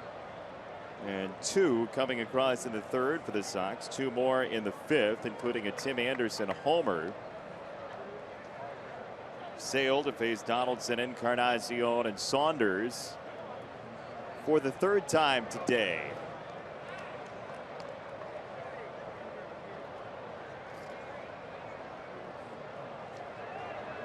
Donaldson thrown out at second after that single in the 1st by Adam Eaton, then a double play ground ball. And count now 2 balls, no strikes from Sale.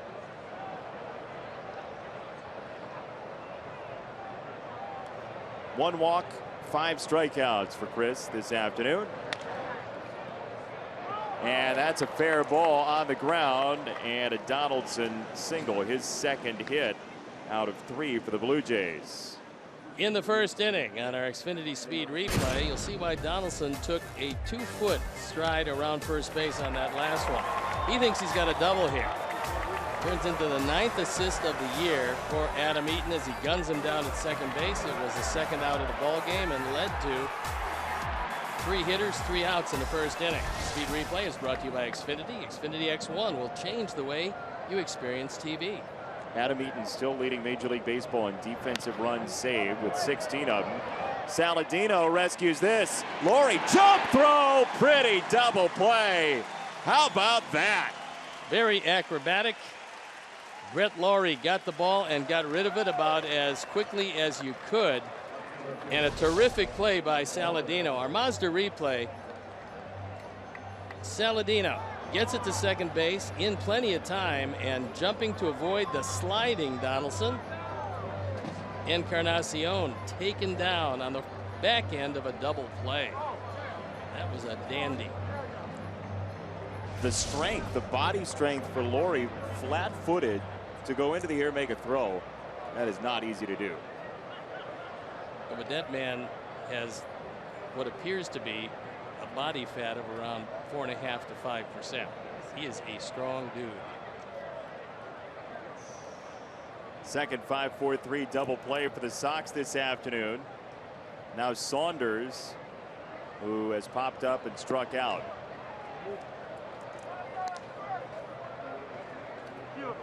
'76 pitches coming, the 76th, which sets up Chris for going the distance if he wants to.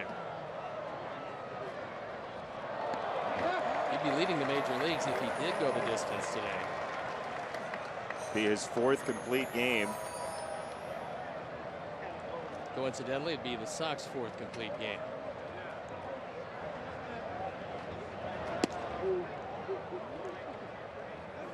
Pushing Saunders away from the plate. 2 balls and a strike.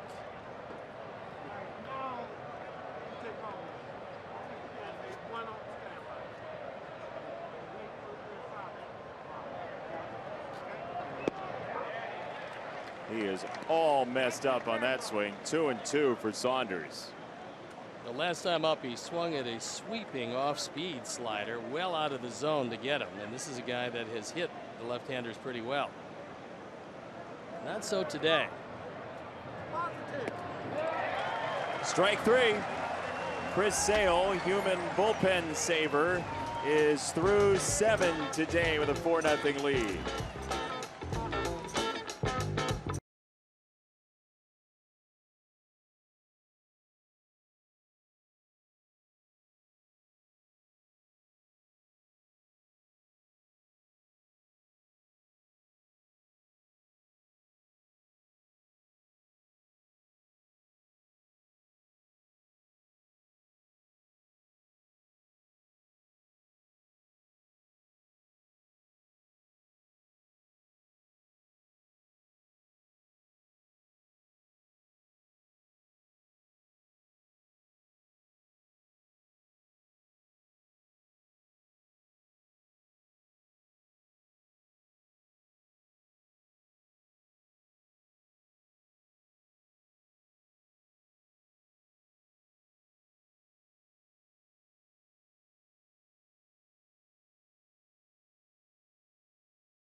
Today's scoreboard and the schedule around Major League Baseball.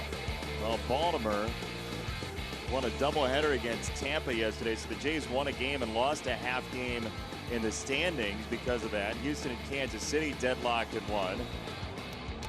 Texas again with the advantage over Boston, 3-0 second inning there. The Braves are leading the Mets with the Major League debut after Michael Conforto's demotion. Brandon Nimmo making his debut for the Atlanta Braves. That's kind of surprising because Conforto is one of their highly touted prospects, and he came up and just struggled mightily. They said it might be a short demotion. We'll see. Braves leading those Mets 5-0 today. That's your scoreboard. And the Indians, well, they're going to win that game, barring a miraculous comeback. That's going to push them to 9 straight wins. Winners of 9 of their last 11. And they have absolutely torn up Detroit in Detroit. And by the way, in the foreground for Cleveland is a trip to Atlanta, a Braves team that has had a really rough year. I mean, leading the Mets right now, but 25-49. So you'd imagine Cleveland's run is at least fairly safe with the way they're playing until the Indians then travel to Toronto before one more homestand before the All-Star break. Well, you talked about a miraculous run of pitching for a team that everybody knew was a good pitching team anyway during the course of this winning streak. Yeah, I saw the number this morning. Their ERA as a team was 160 in this 8-game win streak. I mean, that's unbeatable stuff. And they are starting to hit the baseball. It's a good team. They play good defense. Francisco Lindor is one of the best young shortstops around, along with Kipnis, makes a fine double play combination. But like every team, they are going to cool off, and the Sox just have to keep on winning while the Indians are playing otherworldly baseball and try to stay in touch. They came in 7 games back, 8 games back in the loss column, and assuming both scores stay the same, it's going to stay exactly the same.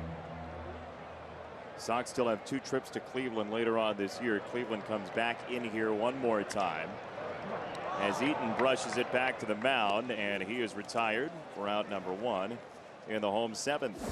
Family Sundays presented by Coca-Cola at U.S. Cellular Field. Feature tickets as low as $5 in the upper level and $15 in the lower level, and special kid-focused activities throughout the ballpark. Plus, parking is available for only $10. Visit whitesox.com/Sundays to purchase your tickets today, this being a Coca-Cola Family Sunday. Biagini has come in, kept the ball in the infield, 3 ground balls, but this is a good matchup for Jose. And it's good because Biagini's a sinker baller. We told you that with no home runs given up in all of his stints this year. But Jose loves the ball down. He can actually take it down and out of the strike zone and hit it awfully hard. So let's see how he fares against a sinker baller. That was hittable. 1 ball, 1 strike.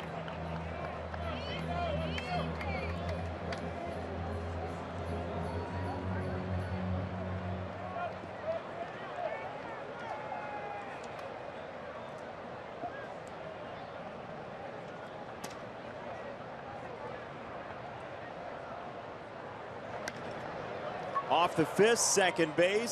Some spin for Travis, and he handles it well. No, yet another ground ball.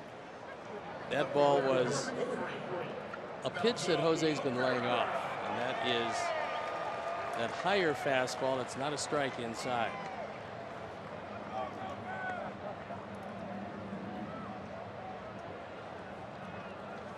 Two down for Melky, who has had a mighty fine day. 3 for 3. Your pick to click, Steve Stone.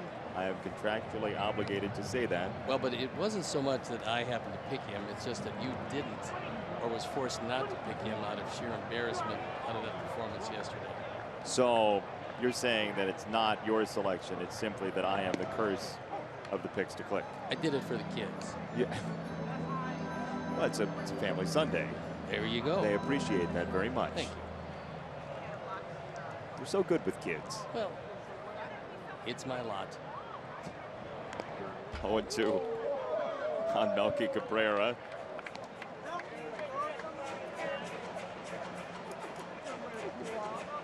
Sox scored 2 in the third and 2 more in the fifth. Melky has an RBI single. Adam Eaton an RBI. Adam has also scored on a wild pitch, and Anderson with his second home run this weekend. Melky goes down to get it. He stays alive and he scatters the Toronto dugout. Looking over at a few guys at the tail end of that dugout.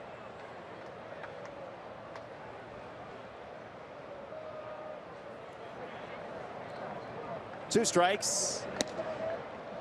Fastball at 95.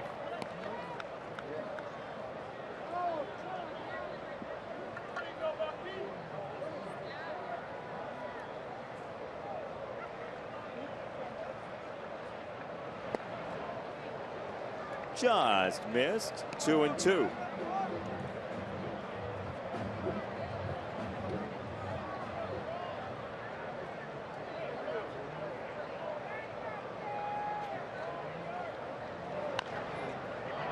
Stays alive again. Melky Cabrera has forced a lot of pitches, extra pitches this year from opponent hurlers.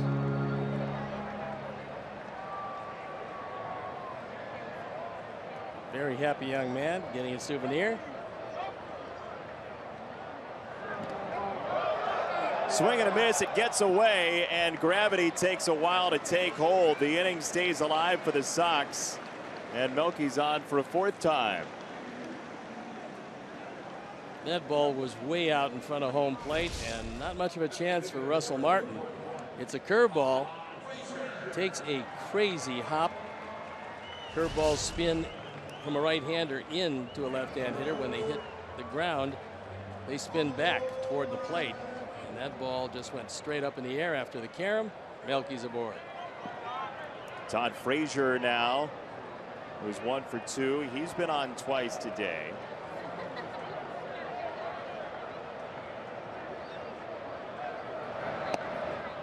Trying to become the first ever Sox player to lead the league in home runs. Pretty amazing after all the home run hitters they've had. Big Frank, we thought one of those years. Albert Bell has the single season home run record at 49.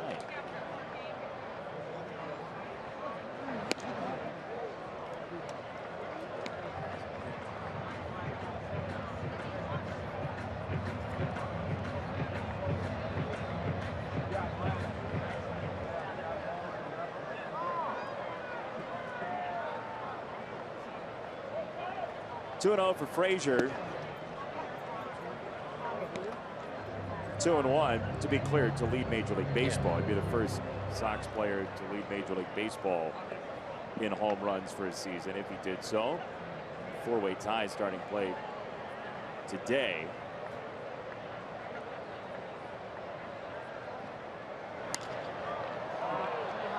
Popped it up. Barney.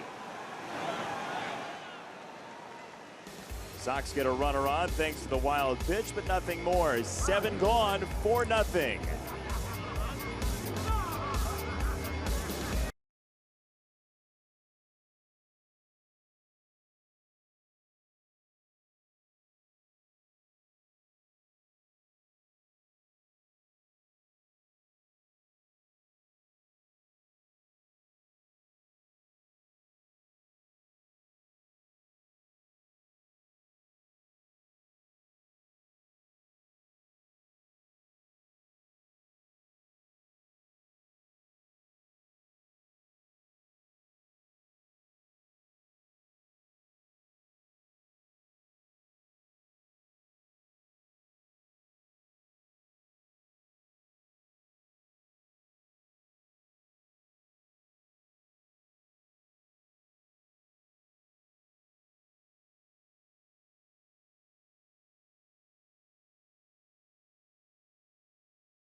Chris Sale's been brilliant through 7. Sox about hit the Jays 7-3. The Jays have the only error of the game. And Anderson, a solo shot, his 3rd of the year.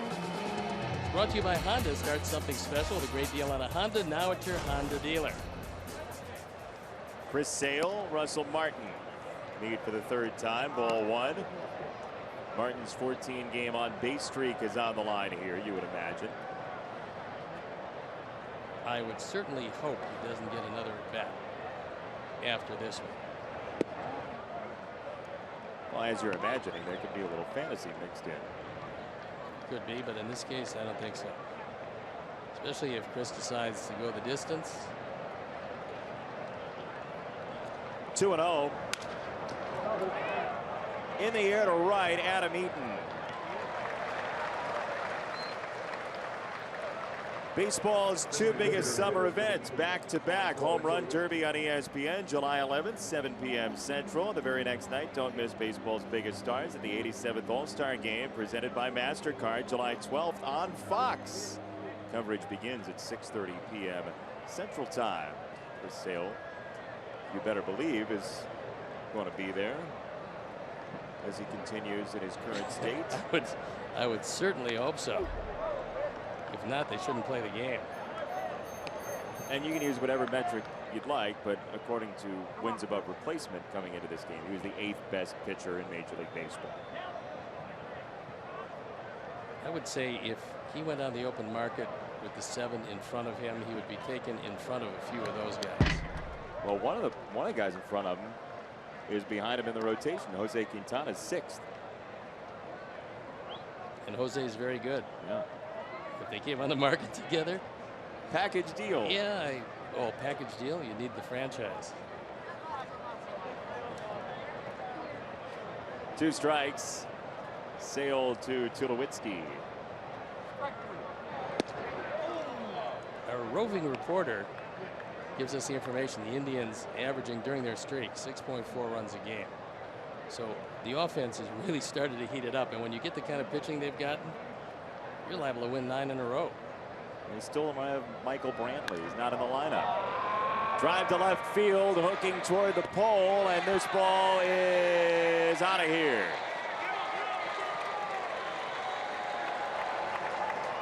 Tulowitzki breaks up the shutout. It's 4-1. 11th home run of the year, his 29th driven in.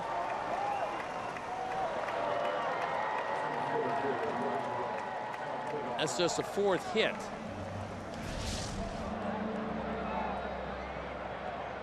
It's a rolling breaking ball. It's in the right spot, but didn't break quite as quickly as some of the others Chris has thrown. And at 330 down the line, it doesn't take much to get it out, but out it was. 1 in. Kevin Pillar looks at strike number 1. So on the anniversary of the Blue Jays' first shutout as an organization, they will not be shut out at the plate here in Chicago.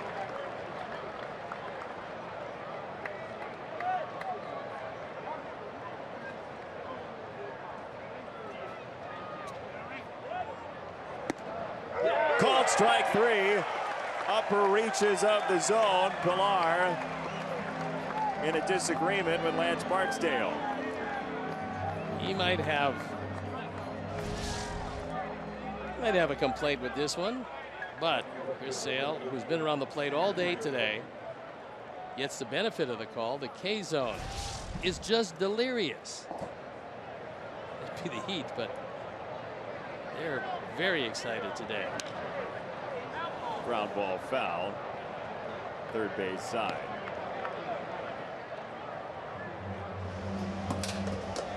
Lyons had a few calls in this series that he didn't agree with. Having a little battle with the equipment rack as well in the dugout.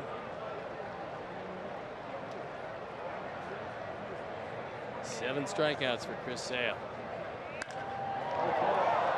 Deep to center. Shuck is back, and he has no play on this ball. Junior Lake's first hit of the year in the majors is a home run off of Sale.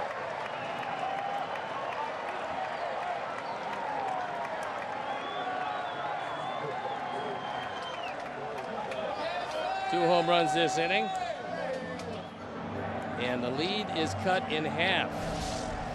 As Toronto, who is no stranger to hitting the ball out of the ballpark, sees Junior Lake, just recalled from the minor leagues, taking it out in right center. 17th career home run for Junior Lake. He was original property of the Chicago Cubs. He came up as a shortstop, highly touted. Never really able to break through with the Cubs. Or perhaps getting an opportunity, depending on injuries with the Blue Jays. He grew up a Sammy Sosa fan. He's only 590 short in the home run column. 2 strikes from Sale to Barney. 1-2. Chris is facing another young player that came up through the Cub organization, Darwin Barney.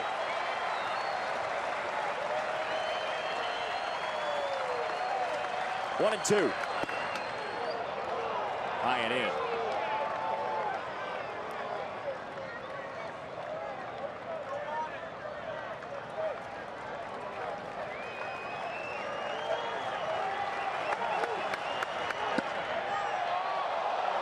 He's all over the edges, very close, missed again, 3-2.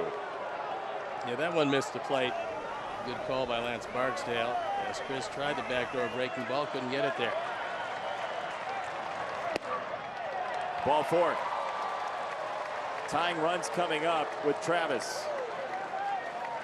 Don Cooper now is getting somebody up in the bullpen, and normally that means a trip to the mound to allow whoever he's calling for to get loose and also give Chris a breather. To that end, Saladino just went out and had a talk with him. Don so far staying put. Nate Jones loosening in the path. And here comes Don. He wants to. By doing this, he's going to allow Nate 15 pitches. And normally, on a day like today, high humidity and 85 degrees, that's going to be enough so that he does get loose. While Don Cooper has a confabulation, we remind you that White Sox fans, 2016 Esurance MLB All-Star Game ballot is here. Head to whitesox.com and choose your hashtag ASG worthy stars and send them to the MLB All-Star Game presented by MasterCard July 12th in San Diego. Vote today, vote tomorrow. Vote at whitesox.com/votes.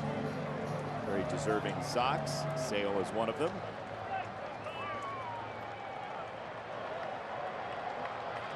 1 on, 2 out for Travis. Is the first Blue Jay to see Sale 4 times this afternoon. This was a shutout until 4 batters ago. Then Tulowitzki homered. 2 batters later, Lake homered. And this will do it for the top of the 8th. Anderson to Laurie. And the Jays are subdued. 4-2, bottom 8.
at WGNTV.com, sponsored by Jeff Vukovich, your local Nationwide insurance agent serving the area for 38 years. To join the nation, visit JeffVuk.com because Nationwide is on your side. So we've got a new pitcher coming in to throw the 9th inning. Just called up from the minor leagues, and it is Bo Schultz. Those are his AAA numbers, 31 appearances, 0-1 ERA, a little over 3.5. He did have a save. Opponents, very good batting average against at 205. Very impressive outing by Joe Biagini. So it's Schultz to try to keep it right here at 4-2 in the home 8th. A nice time for an insurance run with now a 2-run lead. Avila, Laurie, and Shuck tasked with that insurance against Schultz, the Northwestern graduate. Makes his home now in Darien.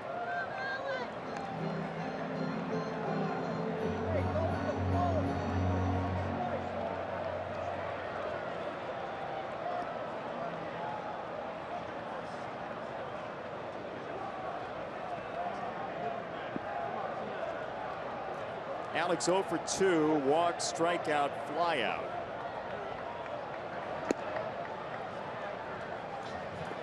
Schultz thumbing around inside, 2-0.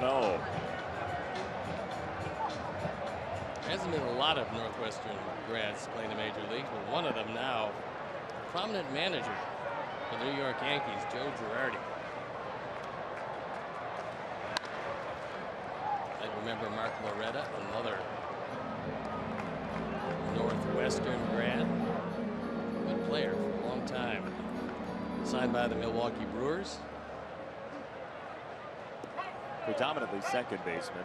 Yes, and then signed by a longtime Major League scout, still scouting. And that is Phil Rizzo, who completed that assignment by signing what turned out to be a very good player. 2-2. Phil is the son of Mike Rizzo, who was the president of baseball ops and general manager. And if you have one of those K cards, they are dual purpose, especially on a day like today. It is warm and it is humid.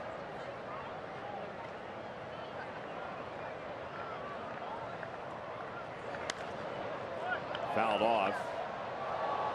Still 2-2, and the nexus of the Rizzos and Mark Loretta currently is Washington in Milwaukee, finishing off the series. No score in the home 6th. Steven Strasburg has been put on the disabled list. So for the Nationals, not good news. That's some back issues, and he's had those periodically during the course of his career.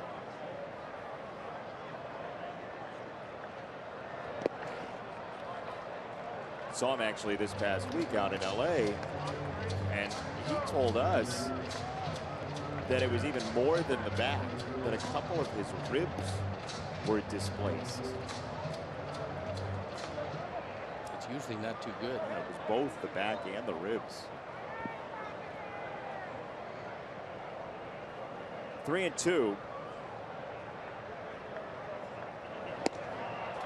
Swinging strike 3.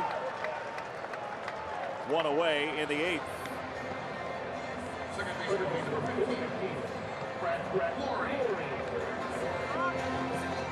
Saw your old pal Rick Sutcliffe. He actually did a game with him. The Red Baron, as he was called, Cy Young Award winner in 1984. Second in Cy Young Award balloting in 1989. He had some career after coming up with the Los Angeles Dodgers. Big swing and a miss by Laurie on a slider. Sox with a win today would win consecutive series, heading into a 3-gamer with Minnesota starting Tuesday. That will be Jose Quintana Tuesday against Kyle Gibson, then Ricky Nolasco and James Shields. Finally, Tommy Malone and Carlos Rodon for a getaway day 110 on Thursday. It will be on WGN. It would appear that Chris Sale is going to leave 3 outs to be gotten, because David Robertson now, as Nate Jones is sat down, David Robertson is throwing in the pen. Strike 3 on the outside edge. Second strikeout for Schultz. And the Sox currently know nothing of offense against Schultz. But for those of you who were alive when Hogan's Heroes was big, that was a reference to that. That was the Sergeant variety. 2 out for Shuck. My parents told me that was a great series. They did, yeah. Right after Murder, She Wrote. Back to back. Stayed home from school. If this score holds, it would be 8 straight games for the Sox, decided by 1 or 2. That's one of the reasons that the bullpen has been used so much, is that not too many blowouts. We saw one in Cleveland, 13-2. That wasn't pretty. And after that, it's gotten pretty tough and tight. Even in high-scoring games, it's gotten tough and tight. A 10-8 yesterday.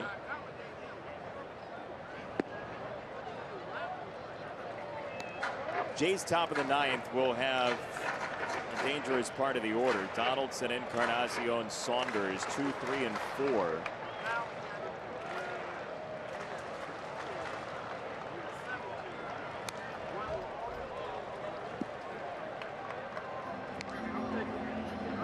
Two balls, 2 strikes for Shuck. Sox last run came across in the 5th inning on a wild pitch that brought Adam Eaton to the plate right after it. Tim Anderson, a solo home run.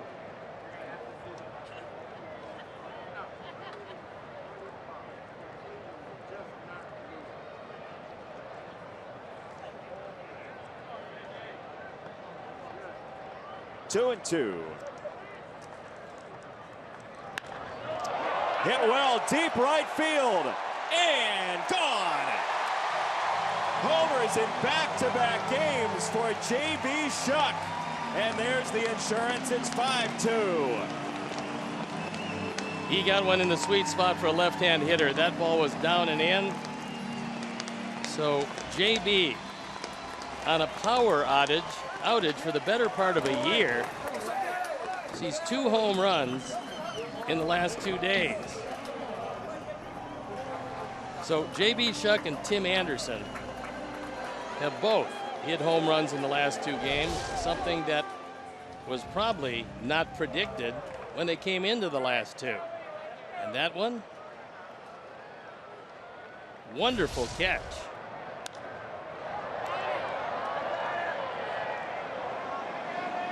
Foul ground into the dugout. Well, J.B. Shuck and Tim Anderson now have 9 career home runs. 4 of them have come in the last 2 days. Yeah, it's pretty amazing. I'm going to guess that J.B. has 6. Boy, can't slip one by you. How about that? And that's Sox math for me. That's the equivalent. That's all I can do with Sox math right there. In publication now is Sox Math for Dummies. You wouldn't, of course, read that book. No, yes, I would. I was not math, the intended audience. Math and I, not good. Strike 1 to Saladino. Now 0-2. Well, with those 3 hitters coming up that we told you about, that extra run is comfy to have. Absolutely. Add-on runs late lead to lots of victories.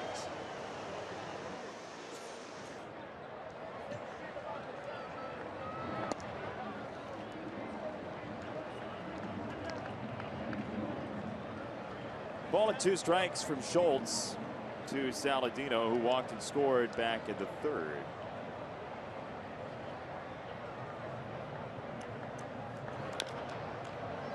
Yanked foul, Joe McEwing. Still a fluid baseman. Super Joe. He was one of the better all-around utility guys. As he put together some pretty good stretches offensively. Joe could make contact. He netted a home run or two.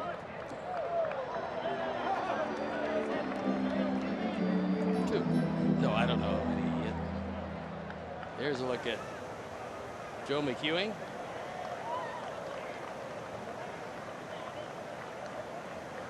It was fun in St. Louis when Mark McGwire was doing all that he was doing offensively. They had Big Mac Land, and Super Joe had Little Mac Land.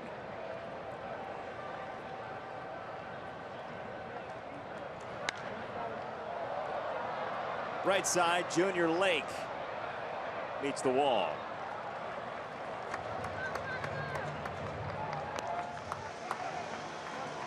Races are starting to get interesting as you look around baseball. I think before it's over, the American League East is going to be a wonderful race. Yankees just keep hanging there, despite the fact that everybody's predicting their demise. Toronto comes in 4 back. Baltimore looks like they're going to win again. Baltimore leads the division by 3.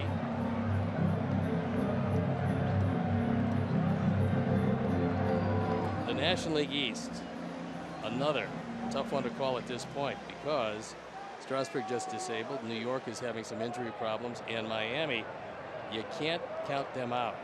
Not with Jose Fernandez winning his 10th today.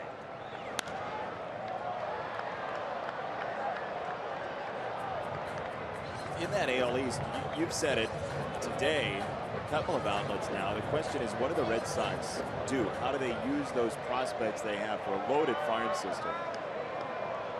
Do they turn them into Major League ready players this year? Do they wait? What do they do? We'll find out. They're going to have to get a starting pitcher and 1 bullpen arm. Otherwise, they're not going to make it. And they've got enough offense where you'd think that if they can get any kind of pitching in the rotation over a prolonged period of time, they could eat away at that Baltimore lead. But Baltimore's not waiting around. I mean, if they win this one today, and you would think they would, leading 10-5 with an inning to play, they'd be 45-30. Just got J.J. Hardy back. You're talking 600 baseball.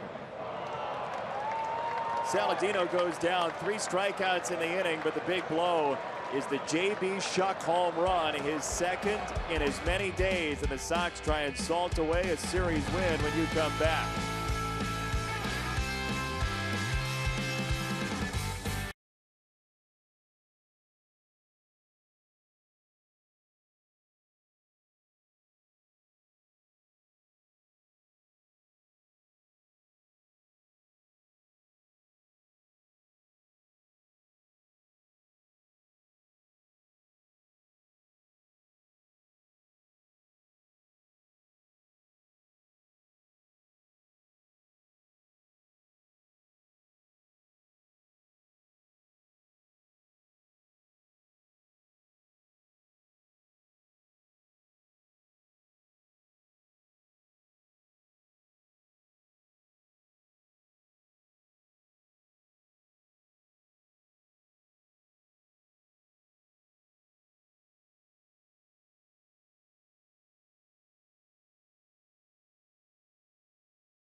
trying to put away win number 13 for Chris Sale, who went 8 innings today, Steve.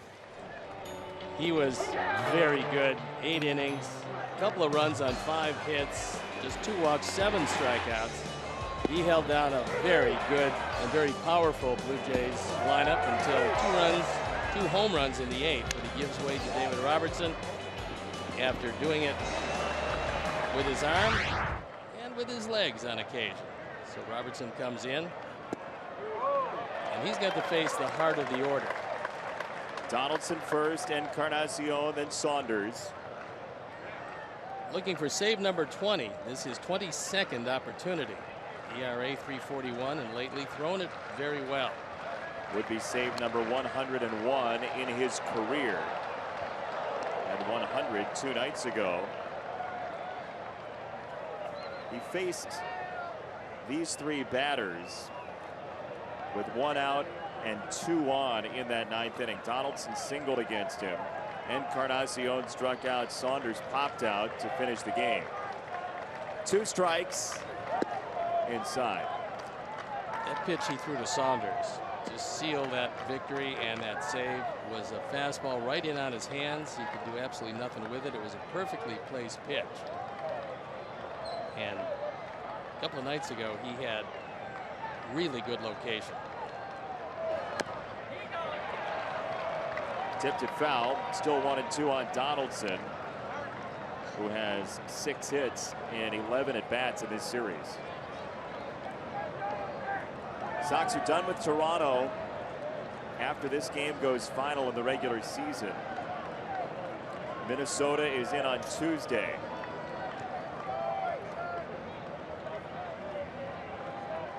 One, 2. Popped up. Eaton coasts into play. 1 down. Well, what looked like a game that had to have a rain delay or perhaps pushback of the starting time, it's turned out to be a glorious day. Will be all the more glorious with 2 more outs. Encarnacion, the first prey. He's 0 for 2 with a double play ground ball.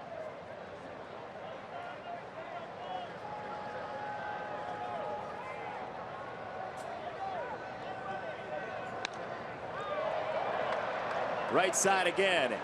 Eaton is in. Adam Eaton roving into foul territory for the 2nd out of the 9th inning.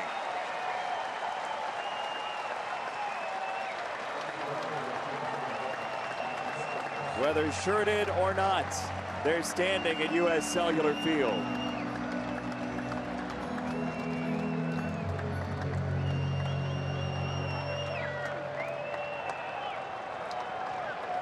Saunders 0 for 3. Just throw it in the same spot. You threw it a couple of nights ago, and you're going to get a similar result.